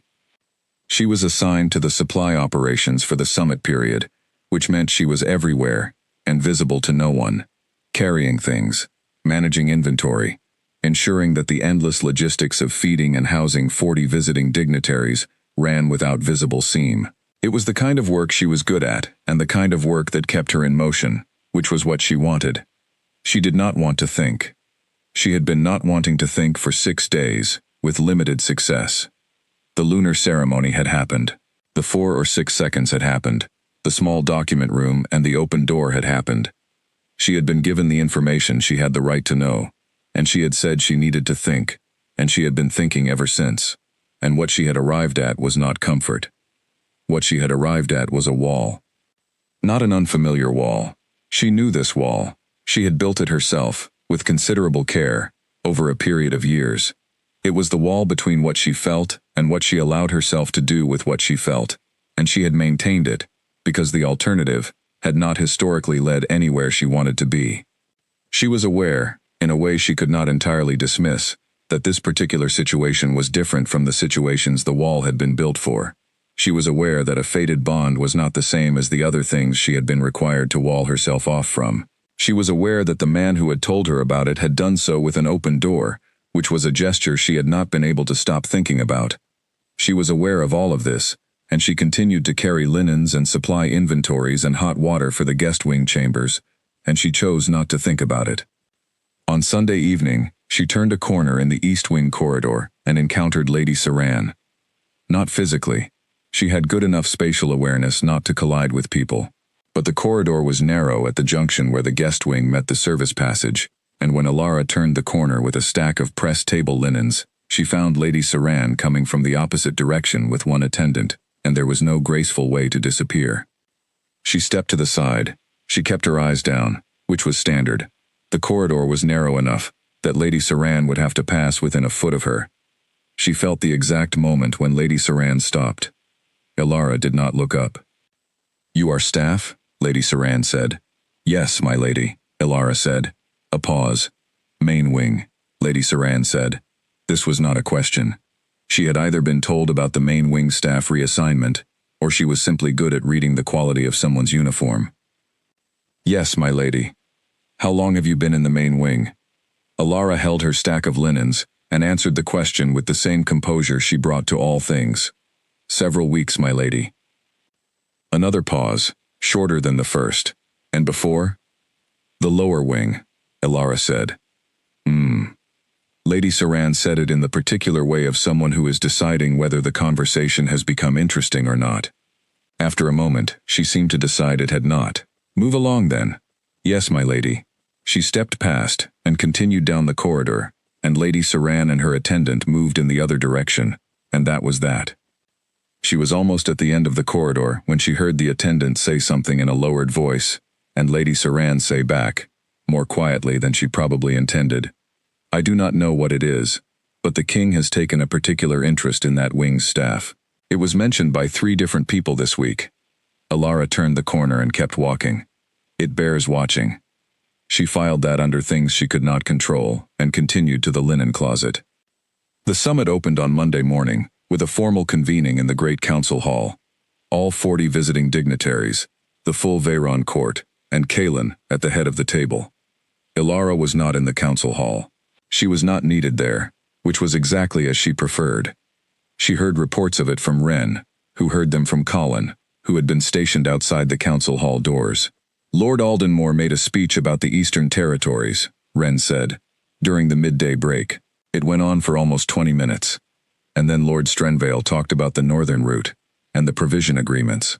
Colin says the king looked unbothered through all of it, like he was waiting for something. Alara picked up her inventory sheet and said nothing. Rowan was also there, Wren added carefully. He sat at the king's right side. He just had papers, lots of papers. Rowan always has papers, Elara said. On Tuesday evening, Rowan came to the linen room himself. Not via a note, not via a guard. He appeared in the doorway at the 7th bell, and said, without introduction, Elara, I need 15 minutes of your time, if you have it. She followed him to the east study. He set his papers on the table and sat down. She sat across from him. The summit is going well, he said, which was how he opened conversations about things that were not the summit. I have heard that, she said. He arranged a few pages. I want to speak with you about something a bit outside the usual range of what I discuss with household staff, he said. And I want to say before I begin, that nothing about this conversation will have any adverse effect on your position here, or on your safety. That is not a conditional statement. I want you to hear it as a fact. She held very still. All right, she said. When were you told, he said carefully, about what happened to your pack? The words landed with a weight she had not been prepared for. Your pack. She had not heard those words directed at her in 7 years. I was not told, she said, when she was sure her voice was level. I was 9. I understood what was happening around me, but not all of it. The parts I did not understand, I pieced together over the following years. What did you piece together? He asked. Not in the tone of an interrogation, in the tone of someone building a careful foundation. She said simply what she knew. My father was charged by the Elder Court with crimes against the Northern Alliance. I was too young to understand the full charges. The tribunal took perhaps 6 weeks. My father and my brothers were taken. My mother died before the tribunal concluded. I was transferred to a broker, and then to subsequent arrangements. She paused. I have not used my full name since I was 9. The room was quiet. Your name, Rowan said, is Elara of Lunara. She looked at him. The Lunara bloodline was not a standard northern pack line. The original compact between Lunara and Veyron, signed 6 generations ago, created an alliance structure with specific legal implications that were not referenced at the tribunal that dissolved your pack. He placed a single page on the table and pushed it toward her. She looked at it. It was old, the paper aged, the writing in the formal style of an older era. She could read it. She had been taught to read formal documents by her father. She read the relevant clause. She read it again. She set the page back on the table with great care, the way you set down something that might break. This is real, she said. Yes, Rowan said. The tribunal did not reference this, she said. No, he said. It did not. She looked at the page for a moment. The Aldenmore expansion, into the Eastern Valley. Rowan met her eyes steadily. Was not legal under the terms of this compact. No. A long silence. My brothers, she said. Rowan's expression shifted. Not much. Enough. We are still tracing the full record. What I can tell you at this moment is that the inquiry suggests at least one of them survived the initial years after the dissolution. She breathed in slowly. We will know more within the week, he said. I give you my word. She looked at the old document, the formal language of a compact that had protected a bloodline for 6 generations, and had then been quietly buried by the people who had benefited from its being buried. He knows, she said. The king knows about this. He does, Rowan said. He asked me to bring this to you privately. He wanted you to have the information from a private meeting first, so that you had time with it before any next steps. She sat with that. She sat with the image of a man who had decided that the person with the most right to know should be told in a small room, quietly, with time. What does he want to do with this? She asked. That is something he would like to discuss with you when you are ready. There is no rush. She looked at the page one more time. May I keep this? Of course, he said. It is yours. Everything in this inquiry is yours. It has always been yours. She picked up the page. She folded it carefully and put it in her apron pocket. She stood. Thank you, she said. There is nothing to thank me for, he said. This is simply what should have happened a long time ago. She nodded. She walked to the door. Elara, he said. She stopped. Lord Aldenmore, and Lord Strenvale are both here for the summit. I want you to know who is in this building." She stood with her hand on the door and let that land. The men whose families had profited from what was done to hers were currently eating expensive food in the palace that had housed her purchase contract for 3 years. She breathed in. "Thank you," she said. And she walked out and down the stairs and through the passage into the linen room, and she sat on her cot, and she put her hand on the folded page in her apron pocket, and she stayed very still for a very long time. Wren was across the room. Greta was at the window with her mending. No one said anything. Then Greta said, without looking up, "Tea?" Elara closed her eyes. "Please," she said. And Greta made it. She requested the meeting herself. That was the part that surprised her most.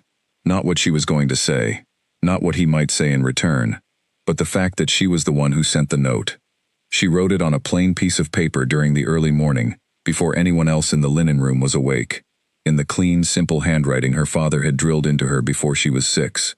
She folded it and addressed it to Rowan, and left it at the main desk pickup, and then she went to work and did not allow herself to spend the rest of the morning thinking about what she had done. She spent it anyway.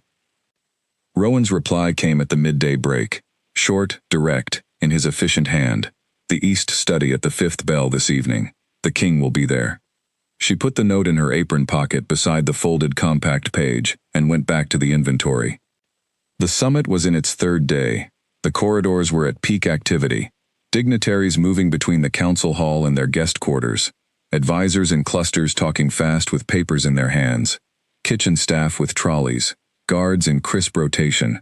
Elara moved through all of it, as she always moved through things. Efficiently. Minimally. Taking the fastest clean path between 2 points, and drawing no attention to the taking. She had 5 hours before the 5th bell, and she used them working, because working was the closest thing to stillness she had. At the 4th bell, she went to the washroom off the staff corridor, and cleaned her face, and straightened her hair, and changed into the cleaner of her 2 aprons. She did not spend a great deal of time on this. She looked at herself in the small mirror above the basin, a brief, functional look, and then she went. The east study doors were both closed this time, and the guard outside let her in without a word. Kalen was standing when she entered, not behind the desk, near the window, with his arms folded, in the mid-session clothes of a king who had just come from the council hall and had not yet changed. He looked like a man who had been making very controlled decisions all day and had set that particular skill aside for this room. Rowan was at the desk. He had papers, because Rowan always had papers. "Sit down," Kalen said, not in the way of someone giving an order, in the way of someone who genuinely wanted her to be comfortable. She sat. He moved to the chair across from her, not the desk chair. Rowan stayed where he was. "You reached out to meet," Kalen said. "I am glad." "I have thought about it long enough," she said. "I would rather talk than think more." Something moved in his expression. "That is fair," he said. She folded her hands in her lap. "I have read the compact 3 times," she said. "I understand what it says. I want to understand what it means, practically, in terms of what happens next, not the legal theory, the actual decisions that need to be made." Kalen looked at her for a moment, and she had the sense again of being genuinely looked at, as distinct from being assessed or managed. "All right," he said. "The practical situation is this. The compact exists and is legally valid. The Aldenmore territorial expansion that followed your pact's dissolution was made possible by the tribunal's failure to reference the compact. When that omission is formally presented, which it will be, the expansion claim becomes contestable." "How contested?" she asked. "Significantly," he said. "Aldenmore has had those territories for 7 years. They have built on them, taxed them, incorporated them into their estate records. Unwinding it is not a simple matter, but the legal standing is clear. And my bloodline claim," she said, "the clause about the Luna position." He held her gaze steadily. "That is also legally valid." She breathed in. "I want to be very clear," she said. "I am not here because of that clause. I did not know that clause existed until 3 days ago. I did not request this meeting because of what I might be entitled to." "I know," he said. "Then what I want to say next needs to be understood in that context," she said. He waited. "I spent 3 years making myself invisible," she said. "And I spent 7 years before that surviving something that was designed so that I would not survive. I have been very careful, for a very long time, about what I trust, and who I trust, and what I allow myself to want. She paused. I am telling you this, not as an explanation or an apology, but as a fact. It is the context for everything I am about to say. I understand, he said, and she believed him, not because it was convenient to believe him, but because she had been watching him for weeks, and nothing he had done in that time had been for show. What happened in the Great Hall, she said, during the ceremony? Yes, he said. I felt it. I am not going to pretend otherwise or minimize it. I felt it, and I have been trying to wall it off for 6 days, and the wall keeps not quite working, which is unusual for me. She looked at her folded hands for a moment, then back at him. But I need you to understand something very clearly. Being someone's fated mate is not the same as being safe. It is not the same as having a reason to stay.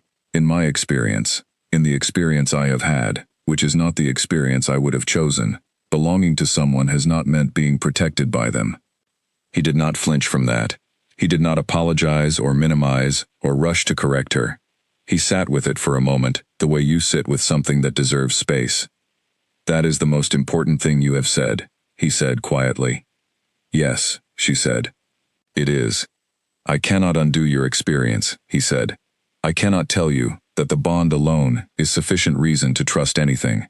That would not be honest, and I do not think you have much patience for things that are not honest. He leaned forward slightly, elbows on his knees. What I can tell you is what I have done, not what I intend to do, because intentions are words, and you have heard enough words. She held still and listened. I had the inquiry done the day after the ceremony, he said, not because I found out about your bloodline and saw an opportunity. I did not know about the bloodline when I started the inquiry. I started it because I wanted to understand who you were and what had been done to you, because you had been in this palace for 3 years with a purchase contract in a file, and no one had looked at it seriously, and that was wrong. He paused. I removed you from Harlan's assignment because what I witnessed in that courtyard was wrong. I gave Rowan the instruction to personally confirm your placement because your well-being was not a matter I was willing to leave to routine process. He looked at her steadily. These are things I did. You can verify all of them. They are not a list of promises. She sat with that for a long moment. The bond, she said finally. You are not going to tell me the bond is reason enough. No, he said. The bond is a beginning. What comes after it has to be built. I know that. I am not sure I know how to build things, she said. It came out more honestly than she had intended. She did not take it back. I am not sure I know how to let them be built, he said. I have been a king for 11 years. I am used to deciding things and having the decisions executed. I have not been good at waiting, at allowing something to develop in its own time. He looked at her with something she could only call candor. I am going to have to be better at that. A silence settled in the room, not uncomfortable. The kind of silence that has finished one thing and has not yet started the next. My brothers, she said. Rowan will have confirmed information within 2 days, he said. As soon as he does, it comes to you first, before any formal record, before any public proceedings. And the summit, she said. Aldenmore and Strenvale are here. What happens when the compact is formally presented? That depends in part on what you want to happen, he said. The compact gives you standing. What you do with that standing is your decision. I will not make it for you, and I will not present it formally without your full knowledge and consent. She looked at him for a long moment. She had expected to find something to be suspicious of, some fine print, some condition attached, some place where the offer collapsed into something else. She was very good at finding those places. She had been finding them her whole life. She did not find one. I need more time, she said. Take it, he said. Not a great deal more, she added. I am aware the summit has a timeline. The summit will resolve, he said. The more important things do not have a timer. She stood. He stood with her. Rowan remained at the desk. She walked to the door, and then she stopped. Not because she was waiting for him to say something. She stopped because there was something she needed to say, and she had learned that waiting to say necessary things did not make them easier. She turned. In the document room, she said, after the ceremony. You left the door open. He looked at her. He had remembered. Yes, he said. That was the thing, she said. Of all of it. The courtyard, the assignment, the inquiry, all of it. The open door was the thing that I could not stop thinking about. He was quiet for a moment. You needed to know you could leave, he said. Yes, she said. A pause. You can always leave, he said. That has not changed and will not change. She nodded. She turned again. She walked out of the east study and down the stairs and through the service passage, and she stood at the bottom of the staircase for a moment in the dim corridor, with the summit noise of the palace moving above and around her. She put her hand against her own sternum. The tightening was there, familiar now. She had stopped trying to identify it as anything other than what it was. Something wanted to stay. The terrifying part was not that something in her wanted to stay. She had wanted things before. The terrifying part was that for the first time in 7 years, staying felt like a possibility she could actually reach out and touch. She breathed in. She breathed out. She walked back to the linen room. Greta looked up when she came in. She said nothing. She poured tea, set it at the edge of the table, with the sun-warmed positioning she had been doing every morning, and went back to her mending. Wren was asleep on her cot. Early, unusual. Colin and Pell were absent. Alara sat down at the table. She wrapped her hands around the cup. She did not think. She simply sat in the warm room with the tea and the fire and the sound of Greta's mending, and she felt the particular sensation of something she had held tightly for a very long time beginning, very carefully, very slowly, to loosen. Just a fraction. Just enough to breathe a little more deeply. It was not trust, not yet, but it was the beginning of considering that trust was possible, which was further than she had been in 7 years. She drank the tea. Outside, the palace moved through its evening, and the summit continued, and somewhere in a study above her, a man was reading compact clauses and legal documents, and thinking about things that did not have timers. She sat with the fire, and she did not build the wall back up. Not tonight. The attack came on a Wednesday, at the 9th hour of the evening, when the palace was at its most occupied and therefore most chaotic. Later, Ilara would recognize the timing as intentional. The summit's 4th evening meant 40 visiting dignitaries at dinner, an extended council session in the secondary hall, and approximately 260 people moving through corridors at no predictable time.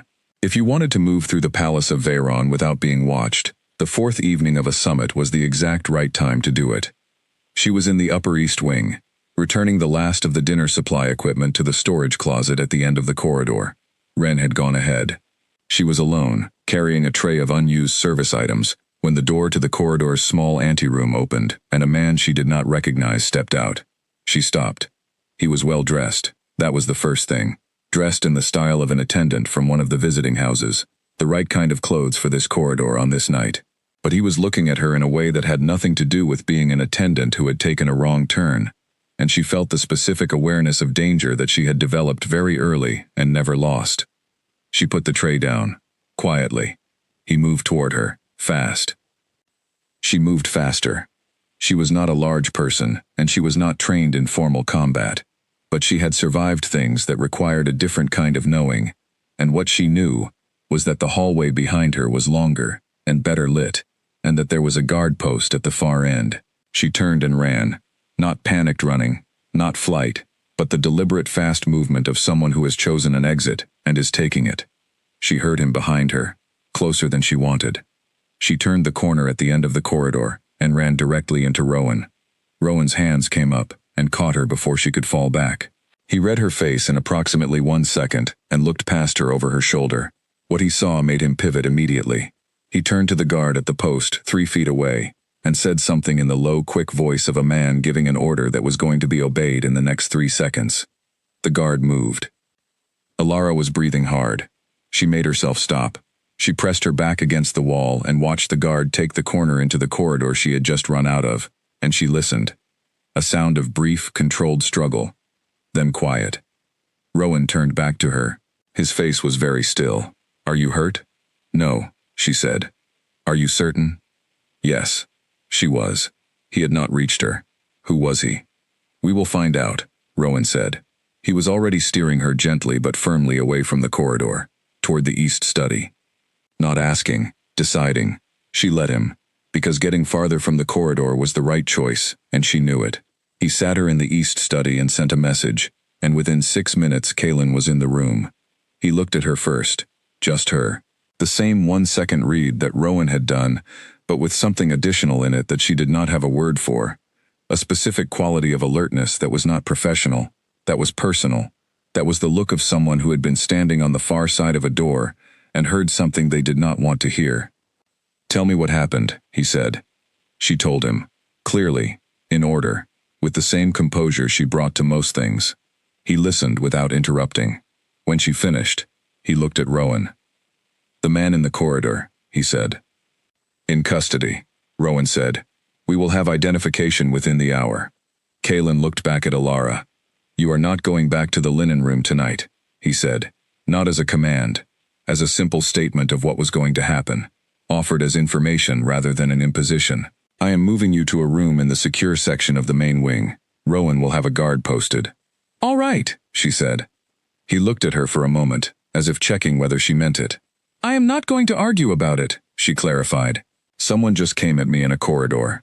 I understand the practical necessity." "Good," he said.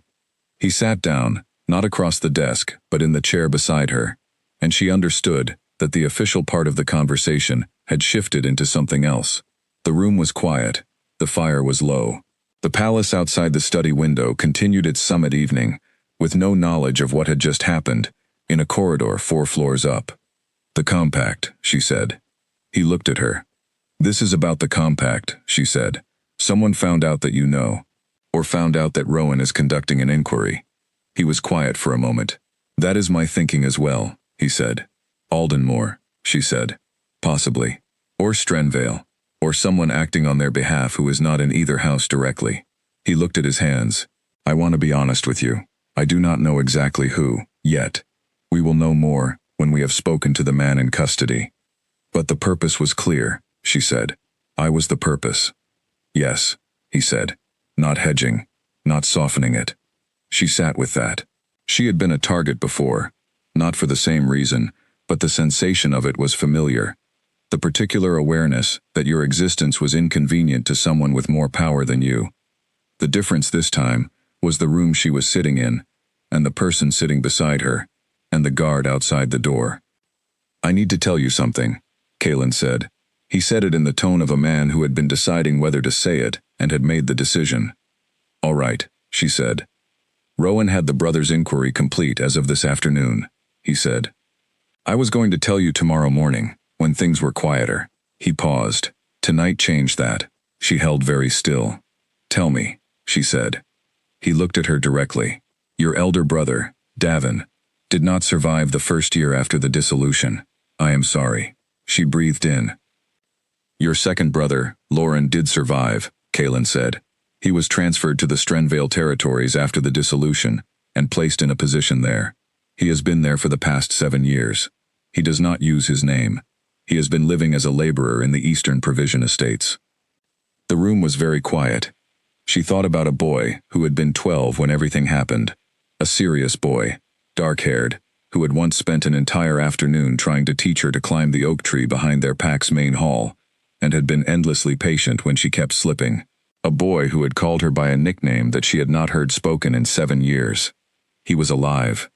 He was 20 years old now, working a provision estate in the territory of the people who had destroyed their family, living under someone else's name. "The Strenvale estate," she said. "Yes," Kaylin said. "The same family that sat on the tribunal," she said. "Yes." She breathed out very slowly. "Can you get him out of there?" "Already in motion," Kaylin said. "Since this afternoon. Rowan has people moving tonight, quietly, through channels that will not announce themselves until Lauren is safely out of that territory and in neutral hands." She looked at him. He met her eyes steadily. "You started moving him before you told me," she said. "I started moving him before I told you," he confirmed. "Because in the time it would have taken to find you, and tell you, and have this conversation, and then begin the process, 6 additional hours would have passed. If someone with access to that inquiry found the brothers' record as well, I did not want to give them 6 hours." He paused. "I intended to tell you immediately after. I should have found a way to tell you at the same time. She looked at him for a long moment. You made a decision on my behalf, she said, without asking me. Yes, he said simply. I did. And I will tell you honestly, I would make it again, because I believe it was the right call. But I understand, if that is not how you want decisions about your family made. She sat with the complexity of that for a moment, the tension between the decision having been right and the decision having been made without her. It was not a comfortable tension. She did not pretend it was. It was the right call, she said finally. I would have wanted him moved first and told second. I am acknowledging that you read that correctly. And the part where I did not ask you, he said, is noted, she said, and will need to be different going forward. Agreed, he said, without hesitation. Going forward. The words had come out of her without her entirely deciding to say them, and they sat in the room now between the two of them. She did not take them back. When will Lauren be out? She said. By morning, if everything goes as planned, he said. Rowan will tell us the moment he has confirmation. She nodded. She looked at her hands. She had been holding them folded in her lap since she sat down, and she realized now that they were entirely still. No shaking, no tension. Just still. Something in her was very still. Can I see him? She said. As soon as he arrives, Kaylin said. He comes directly here. She breathed. In and out. The man in the corridor, she said. When you know who sent him. You will know at the same time I do, he said. She looked at him. He had said that without any qualifier. Not I will tell you after I decide how to handle it. Not the information will be shared with you in due course. At the same time I do. She noted it. All right, she said. He stood. He moved to the door, not to leave, but to speak to the guard outside. She heard him give instructions, a room in the secure section, an additional guard at the staircase landing. Rowan to be told immediately when there was identification on the man in custody. When he came back, he stood near the door and looked at her, with an expression she had been cataloging, and still could not entirely name. Something between concern and something softer. Something that was not performing anything for anyone. Are you all right? He asked. She thought about the question. She gave it the honesty it deserved. No, she said, but I will be. I generally am. Something in his expression went quiet. I know, he said. You generally are. He said it without irony, and without admiration, just as a fact, the same way he said most facts. And somehow that was more than either. She was shown to the secure room 20 minutes later. Small, clean, a real bed and a proper fire, with the kind of solidity in the walls that reminded her of what the palace had been built to say. A guard outside the door, another at the landing. She sat on the edge of the bed. She thought about Lauren, 20 years old, dark-haired like their father, working someone else's land, under someone else's name, surviving in the particular way that careful people survived, by staying small, by making himself unremarkable, by getting from one day to the next without drawing attention. He had learned the same lesson she had learned. She hoped, very quietly, that they would both get to unlearn it. She lay down. She did not sleep immediately. She had too much to hold. But she lay in the dark and let herself hold it, without walling any of it off, without filing it or categorizing it, or turning it into something manageable. She let it be exactly what it was, and eventually, sometime in the deep middle of the night, she slept. The identification came at the second hour past midnight. She was told in the morning by Rowan, who came to the secure room with his usual papers and the particular expression of a man delivering information he had already prepared for. The man in the corridor had been hired, not directly by Aldenmore or Strenvale, 1 degree removed, through a broker, the same kind of broker that she was very familiar with. The instruction had been general. Make the problem go away quietly, during the summit noise, in a manner that could be attributed to an unrelated incident. The instruction had come from someone within the Strenvale attendance staff, who had overheard a private conversation between 2 advisors who had been careless in a corridor. The conversation they overheard, Ilara said, referenced the compact inquiry, Rowan said, and your name, in connection with it. She was quiet for a moment. So they panicked, she said.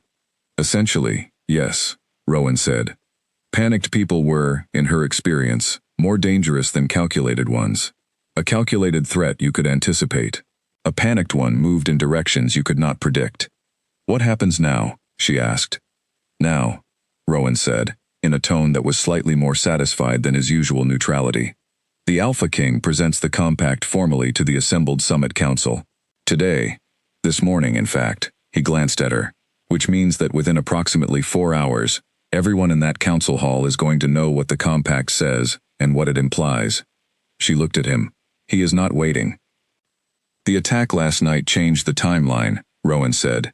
"He does not want to give anyone another opportunity." She sat with that. The summit. 40 visiting dignitaries, Lord Aldenmore and Lord Strenvale, both seated at the council table. And a compact that had been buried for 7 years, about to be placed in front of all of them. "And Lauren," she said. Rowan's expression softened, just fractionally. "Arrived at the 4th hour of the morning," he said. "He is in the secure wing, he is well. He knows you are here." She closed her eyes for a moment. She opened them. "I want to see him before the council session," she said. "I thought you might," Rowan said. "He is 2 doors down." She stood up. She walked 2 doors down the secure corridor, and knocked, and opened the door. He was sitting on the edge of the bed, and he was older, and thinner, and there were marks of hard years in his face. But his eyes were the same. Dark and careful, and still with the particular quality of their father's eyes, which had always looked as if they were reading a document, even when they were just looking at you. He looked at her. She looked at him. "Elara," he said.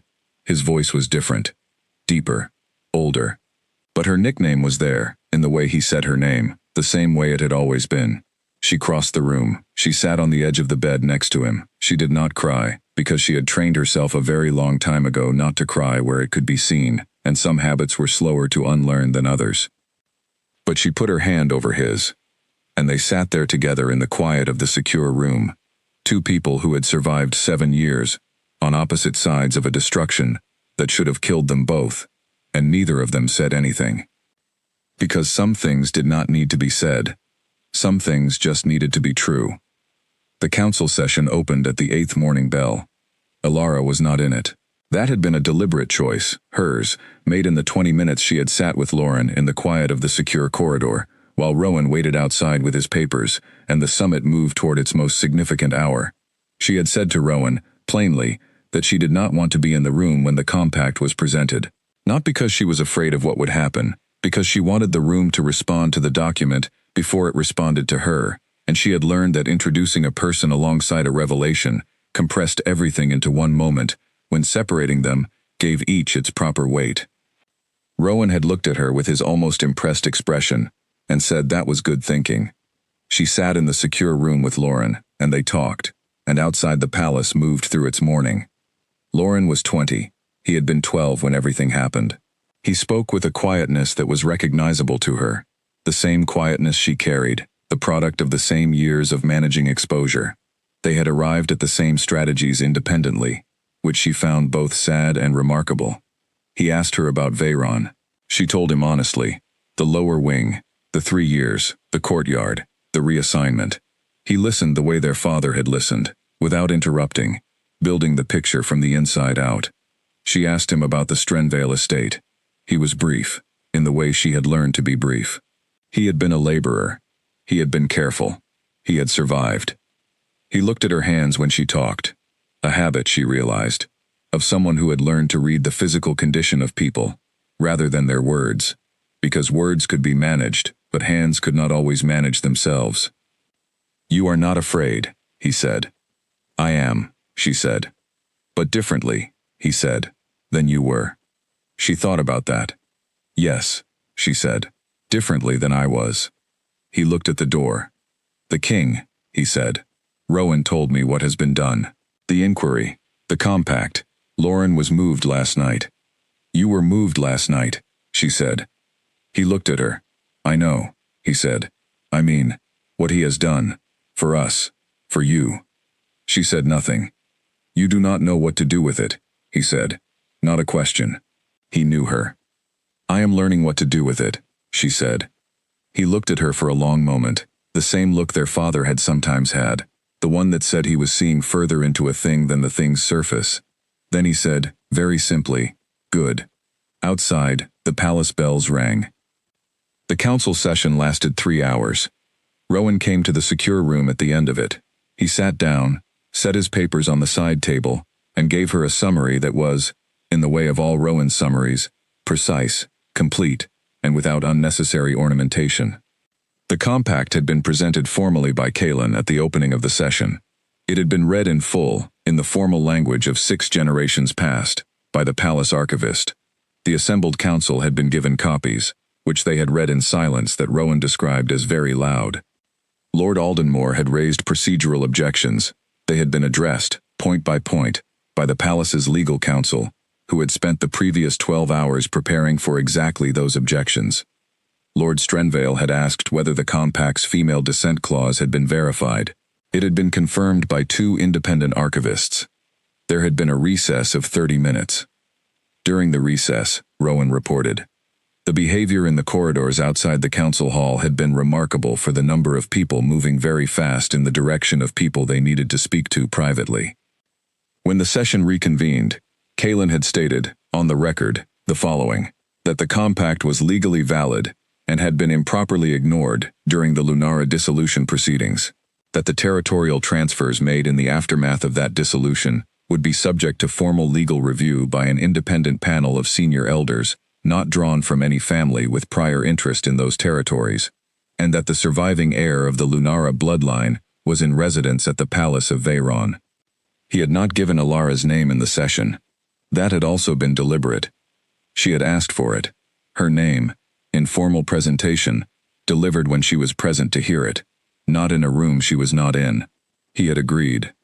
The reaction, she said. Rowan considered. The room had several reactions. The houses with no prior stake in the Aldenmore or Strenvale territories were interested. Several of the elder neutral families who have long histories with the original alliance structure were visibly moved by the compact being read aloud. The Aldenmore and Strenvale families were controlled, which I found more telling than if they had been visibly alarmed. Controlled means they were prepared, she said. Or preparing, Rowan said. She nodded. And the Alpha King, she said. Rowan said. He was himself. She understood what that meant. Precise. Steady. The kind of man who in a difficult room became more still, not less. He asked me to tell you that when you are ready to come to the council hall, he would like to introduce you formally, with the summit in attendance. He said. His exact words were, when you are ready, not before. She looked at Rowan. He also said that if you decide you are not ready during the summit period, the formal introduction can be done at a separate session after, with only the council members most directly relevant to the compact proceedings. He said either is acceptable. She sat with the options. She held them the way she held most things, carefully, turning them around, looking for the places where they were what they said they were, and the places where they were not. The summit, she said. All 40 houses. Yes. Including the ones with a direct stake in the compact outcome. Yes. She looked at her hands. She thought about 9 years old, and a broker's list, and 3 years in the lower wing, and a file so thin it was barely there. She thought about a wall, built over years of learning, that exposure led to danger, that being seen was the first step toward being controlled. She thought about Kaelin, standing at the head of the council table that morning, presenting a document that named her, not in the abstract, not as a legal consideration, but as a person with a name and a history, and a claim that he was going to defend because it was right. She thought about an open door. I want to be there when my name is said in that room, she said. Not after. Not separate. There. Rowan looked at her steadily. I thought you might, he said. When? He said immediately if you wished, Rowan said. The session is in recess for the midday meal. It reconvenes at the second afternoon bell. You would be announced before the afternoon session's formal agenda. She looked at Lauren. He was sitting quietly on the far side of the room, watching her with their father's eyes. Come with me, she said. He looked at her. You have as much right to that room as I do, she said. More, arguably. Come with me. He was quiet for a moment. Then he said, very quietly, all right. She did not change her clothes. That was another decision she made clearly, and without spending a great deal of time on it. She wore what she had worn that morning, the main wing household staff dress, clean and well kept, the kind of thing that said exactly what it was. She straightened her collar and pinned her hair with the 2 plain pins she always used, and did not add anything to it. She had considered, briefly, whether she should ask for something more appropriate for a formal presentation. She had decided no. If the compact said what it said, and it did, then she did not need different clothes for it to be true. And she did not want to walk into that room as anything other than what she was, a woman who had been in this palace for 3 years, scrubbing floors and folding linens and surviving, who turned out to have always been exactly who she was, regardless of what the file said. Rowan walked with them, 2 guards, the east corridor, the main stairs, the council wing. The council hall doors were open. The afternoon session had not yet officially reconvened, but most of the summit delegates were already in their places. She could hear the low-level sound of 40 conversations being held in the particular register of people who are talking about one thing while thinking about another. She stopped at the doors. Lauren stood beside her. She looked at the room. It was as large as she remembered from ceremonies, larger perhaps, now that she was looking at it as a place she was about to walk into, rather than one she was standing at the edges of. The table ran nearly the full length of the hall. 40 delegates, the Veyron court. Kaelin at the far end, standing now, because she had come in through the doors and he had seen her. He had seen her. She did not look away. She walked in. It was not a triumphant entrance. She was not built for triumphant entrances, and she did not want one. She walked the way she always walked, efficiently, deliberately, taking exactly the path she needed to take and no other. Beside her, Loren walked with the same quiet. The room had gone almost entirely silent. She reached the front of the room. She stood at the position Rowan had indicated, to the right of Kaelin's seat, with the full length of the table and 40 pairs of eyes before her. She had been invisible for 7 years. She let herself be seen. Kaelin stood at the head of the table. He looked at her once, just once, with the kind of look that communicated more than speech, and then he addressed the room. "The heir of the Lunara bloodline," he said, in the carrying voice of a king who did not need to raise it for it to fill a room. "Elara of Lunara, and her brother, Loren of Lunara." He paused. "The compact that was read to you this morning was signed in the founding era of the Northern Alliance. It is valid, it is legal, and it has been improperly overlooked. This council is now formally on record as acknowledging the surviving members of the Lunara line." The room was very quiet. Lord Aldenmore, at the far left of the table, had a face that was doing several things at once, and succeeding at showing none of them. Lord Strenvale's hands were flat on the table, in the particular way of someone who has decided that the only safe motion is no motion. And the rest of the council, the 40 houses, the Veyron court, the elder families who had known the original compact before anyone in this room had been born, looked at her with expressions she had not expected. Recognition. Not all of them, but enough. She stood at the front of the room, and she looked back at them, and she did not perform anything. She did not arrange her face into something useful. She simply stood there, in her household dress and her plain pins, and let the room understand whatever it was going to understand. Kaelin was beside her, close enough that she was aware of him without looking. She did not need to look. She knew he was there. And she stood straight, and she looked at the room that had, for 3 years, for 7 years, for longer, not known she existed. She thought, "I am here." And that, for now, was enough. The summit ended on a Friday. The formal closing session lasted 4 hours. The territorial review panel was named, 3 elder arbiters from neutral houses, with no prior claim to either the Aldenmore or Strenvale territories, and a timeline of 90 days for the initial legal findings. Lord Aldenmore had objected. Lord Strenvale had objected. Their objections had been heard, formally, on the record, and then Kaelin had moved the session forward without further comment, and the council had moved with him, in the particular way that councils move when they have read the room, and understood which direction it has decided to flow. 2 elder families from the original alliance block, houses that had been careful and neutral for 30 years, waiting for something that warranted their weight, had added their formal signatures to the compact acknowledgement document before the session closed. That had not been arranged in advance. They had simply done it. Rowan had told her about it afterward with an expression that was several notches above his usual level of quiet satisfaction. The visiting houses departed over the following 2 days, the tide of carriages and attendants and trunks moving out through the palace gates in the orderly retreat of a summit concluded. Alara watched a portion of it from the east wing window, not looking for anyone in particular, just watching the going. Aldenmore left on Saturday morning. She saw his carriage from above. He did not look up.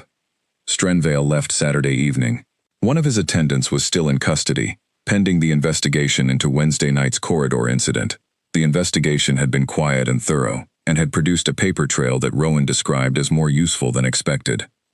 By Sunday, the palace had exhaled. The question of the Luna ceremony had been, up to this point, not a question anyone had said out loud. It became a question on Sunday afternoon. Rowan raised it.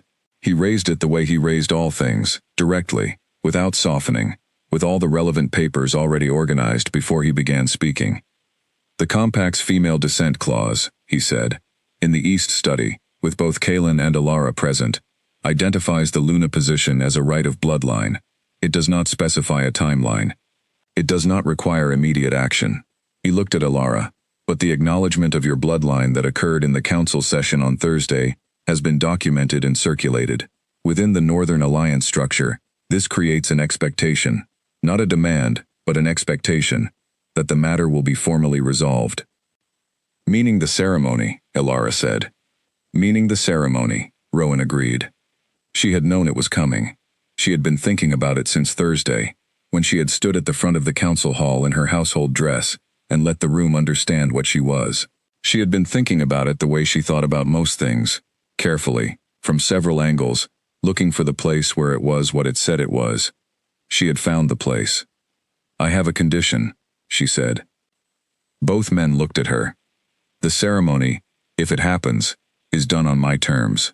She said it evenly, not as a demand, not as a challenge, as information. The wording, the format, the elements. I write what is spoken. I agree to what is agreed to. Nobody decides what I am accepting or committing to without my hand in the writing of it. Kaelin looked at her for a moment. That has never been done, he said. No, she agreed. A pause. All right, he said. She looked at him. You write it, he said. I review it. We agree on what goes in before anything is said in public. If there is something I cannot agree to, I tell you, and we discuss it. If there is something you will not remove, I honor that. He met her eyes steadily. This is your ceremony. The compact gives you that standing. I am not going to spend 5 minutes arguing about whether you should be allowed to shape the thing that defines your own position. The elders will object, Rowan said, not as an argument, but as information. The elders can note their objection in the record, Kaelin said, and then the ceremony can proceed. Rowan made a small sound that was not quite a laugh. He wrote something on his top sheet of paper. When would you want to do it? Alara asked. When you are ready, Kaelin said. Not before. She thought about this. She had been thinking about it since Thursday, as she said. She had also been thinking about it in a slightly different direction, the direction of what she actually wanted, stripped of the calculation and the management and the careful assessment of risk. Just what she wanted. She had not asked herself that question directly in 7 years. She had started asking it recently. A month, she said. I want a month first. He looked at her, and she could see him not asking why, which was its own kind of answer. I want to know what I am doing, she said. Not the ceremony. I understand the ceremony. I want to know what I am choosing, and I want to choose it from a place that is not. I have been making decisions from urgency for a very long time. I want one that is not urgent. Then take the month, he said, simply. And in the month, she said, I would like to keep working. Rowan looked up from his papers. In the main wing, she said. Not because I have to. Because I want to. She looked at her own hands for a moment. I have been working my whole life. It is what I know how to do. I am not ready to stop knowing how to do it. Kaelin said nothing for a moment. Then, done. Greta will want to know what is happening, she said. And Ren. I want to tell them myself. Of course, he said. And Lauren, she started, has already been assigned quarters in the residential wing, Rowan said. and will receive formal restoration of his name and standing at the same session as yours. He has been informed." She looked at Rowan. "I anticipated," he said, without apology. She almost smiled. She told Greta that evening. She went to the linen room, the room that had been her room for 3 weeks but had not, until some point in those 3 weeks, felt like hers. She sat down at the familiar table. Greta was at the window with her mending, as she always was. Ren was pretending to fold napkins and actually listening to everything. "I am going to be staying," Elara said, formally, not as staff. Greta set her mending down. She looked at Elara with her steady, unhurried eyes. "I know," she said. Elara looked at her. "You knew." "I did not know anything specific," Greta said. "I knew you were waiting for something. I told you as much." She folded her hands in her lap. "And I knew that whatever you were waiting for was worth waiting for. Because you were not a person who waited for small things." Ren made a sound that was somewhere between a cry and an exhale. "Ren," Elara said. "I am not saying anything," Ren said. Her voice was somewhat higher than usual. I am folding napkins." "You have been folding the same napkin for 4 minutes," Elara said. Ren set it down and looked at her with bright eyes. "Are you going to be all right?" she asked. It was the question underneath all the other questions, asked with the directness of someone too young to have learned to put it more carefully. Elara looked at her. She thought about the honest answer, which she had been allowing herself to access more frequently. "Yes," she said. "I think so." She paused. "Better than all right, possibly. In time." Ren made the sound again. "Ren," Greta said, without looking up from her mending, which she had picked back up. "Compose yourself." "Yes, Greta," Ren said, composing herself with visible effort. Elara looked at Greta for a long moment, this woman who had set tea at her elbow every morning for 3 weeks, who had moved the cup slightly left so the sun warmed it, who had said, plainly and without cruelty, that careful people were either afraid or waiting, who had believed, apparently from early on, that Elara was the second kind. "Thank you," Elara said. Greta looked up from the mending. "For what?" "You know for what," Elara said. Greta held her gaze for a moment, with the expression of someone who does not disagree with that, but is not going to make a fuss about it. "The tea is warm every morning, because a cold cup is a waste," she said. "Yes," Elara said. "Of course it is." The fire crackled. The month passed the way months pass when you let them. Not fast, not slow, but in its own time, which turned out to be exactly what she had needed. She worked in the main wing. She folded linens and managed the supply schedule and made decisions without appearing to make them, and Greta continued to pour tea, and Ren continued to ask too many questions, and Colin and Pell continued to communicate primarily through facial expressions, and the ordinary work of the palace continued around her like water around a stone. Loren settled into the residential wing with the careful efficiency of someone who had spent 7 years making himself fit into spaces not designed for him, and who was now, slowly, learning that this space had been built to hold exactly him. He and Elara ate together 3 evenings a week. They talked about the kinds of things that required a great deal of silence around them, not because the words were not there, but because the silence was part of what they needed to say. She walked the corridors. She learned the palace the way she had always learned it, from the ground up, from the inside out, and what she found, this time, was different from what she had found before. She had learned it as a map of safety routes, and quiet hours, and places where she would not be seen. She learned it again, as a home. That was the word that arrived in the 4th week, quiet and without announcement, while she was standing in the window of the east corridor, looking at the mountain range and the morning sky. Home. She had not used that word for a place in 7 years. She held it carefully for a while, the way you hold things that might be fragile. Then she held it a little more firmly. It did not break. She wrote the ceremony. She wrote it alone, first, in the pre-dawn hours when the palace was quiet and she could think without the sound of it. She wrote what she was committing to, and what she was not. She wrote the bond as she understood it, a choice made freely, by a person with full knowledge of her own standing and her own history, choosing to stay in a place she had once only survived. She wrote her own name, her full name, Elara of Lunara, and the weight of it on the page was something she had not been prepared for. She gave the draft to Kalen. He read it. He returned it with 2 small suggested adjustments, both of which she agreed with, and 1 note at the bottom in his handwriting. This is right. She wrote the final version. The ceremony was held on the first day of the new month, in the ceremonial hall, before the Veyron Pack, and the resident court, and the senior council members who remained from the summit proceedings. There were no visiting houses present. She had asked for that, and he had arranged it. The large noble display could come later, if and when she was ready for it. For now, the people in the room were the ones who belonged there. She wore the deep blue of the Lunara line. She had not owned it until 4 days before, when a length of it had appeared in the secure room with a note from Rowan that said, simply, "It belongs to you." She stood at the front of the ceremonial hall, and she spoke the words she had written, and they were her words, in her voice, in the language she had chosen, clear and simple, and without ceremony's usual ornamentation, because she had lived enough years of ornamentation covering empty things, and she had no patience left for it. She accepted the bond. She said what she was choosing, and she said why, and she said it without flinching. Kaelin, standing beside her, was very still. She could feel the stillness of him the way you feel warmth, not as something you have to look at to know is there. The elder who presided said the formal words. Rowan signed the record. Lauren watched from the right side of the room, with their father's eyes.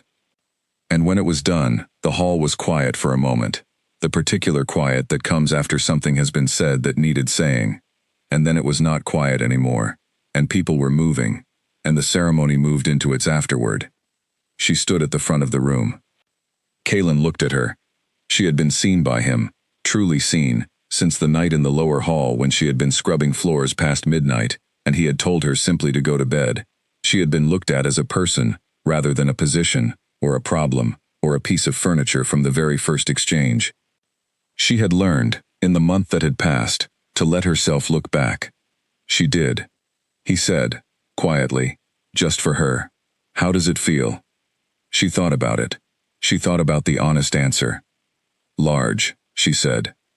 And like something that has been true for a while, that has only now been said out loud. He looked at her for a moment. "Yes," he said, "that is exactly right."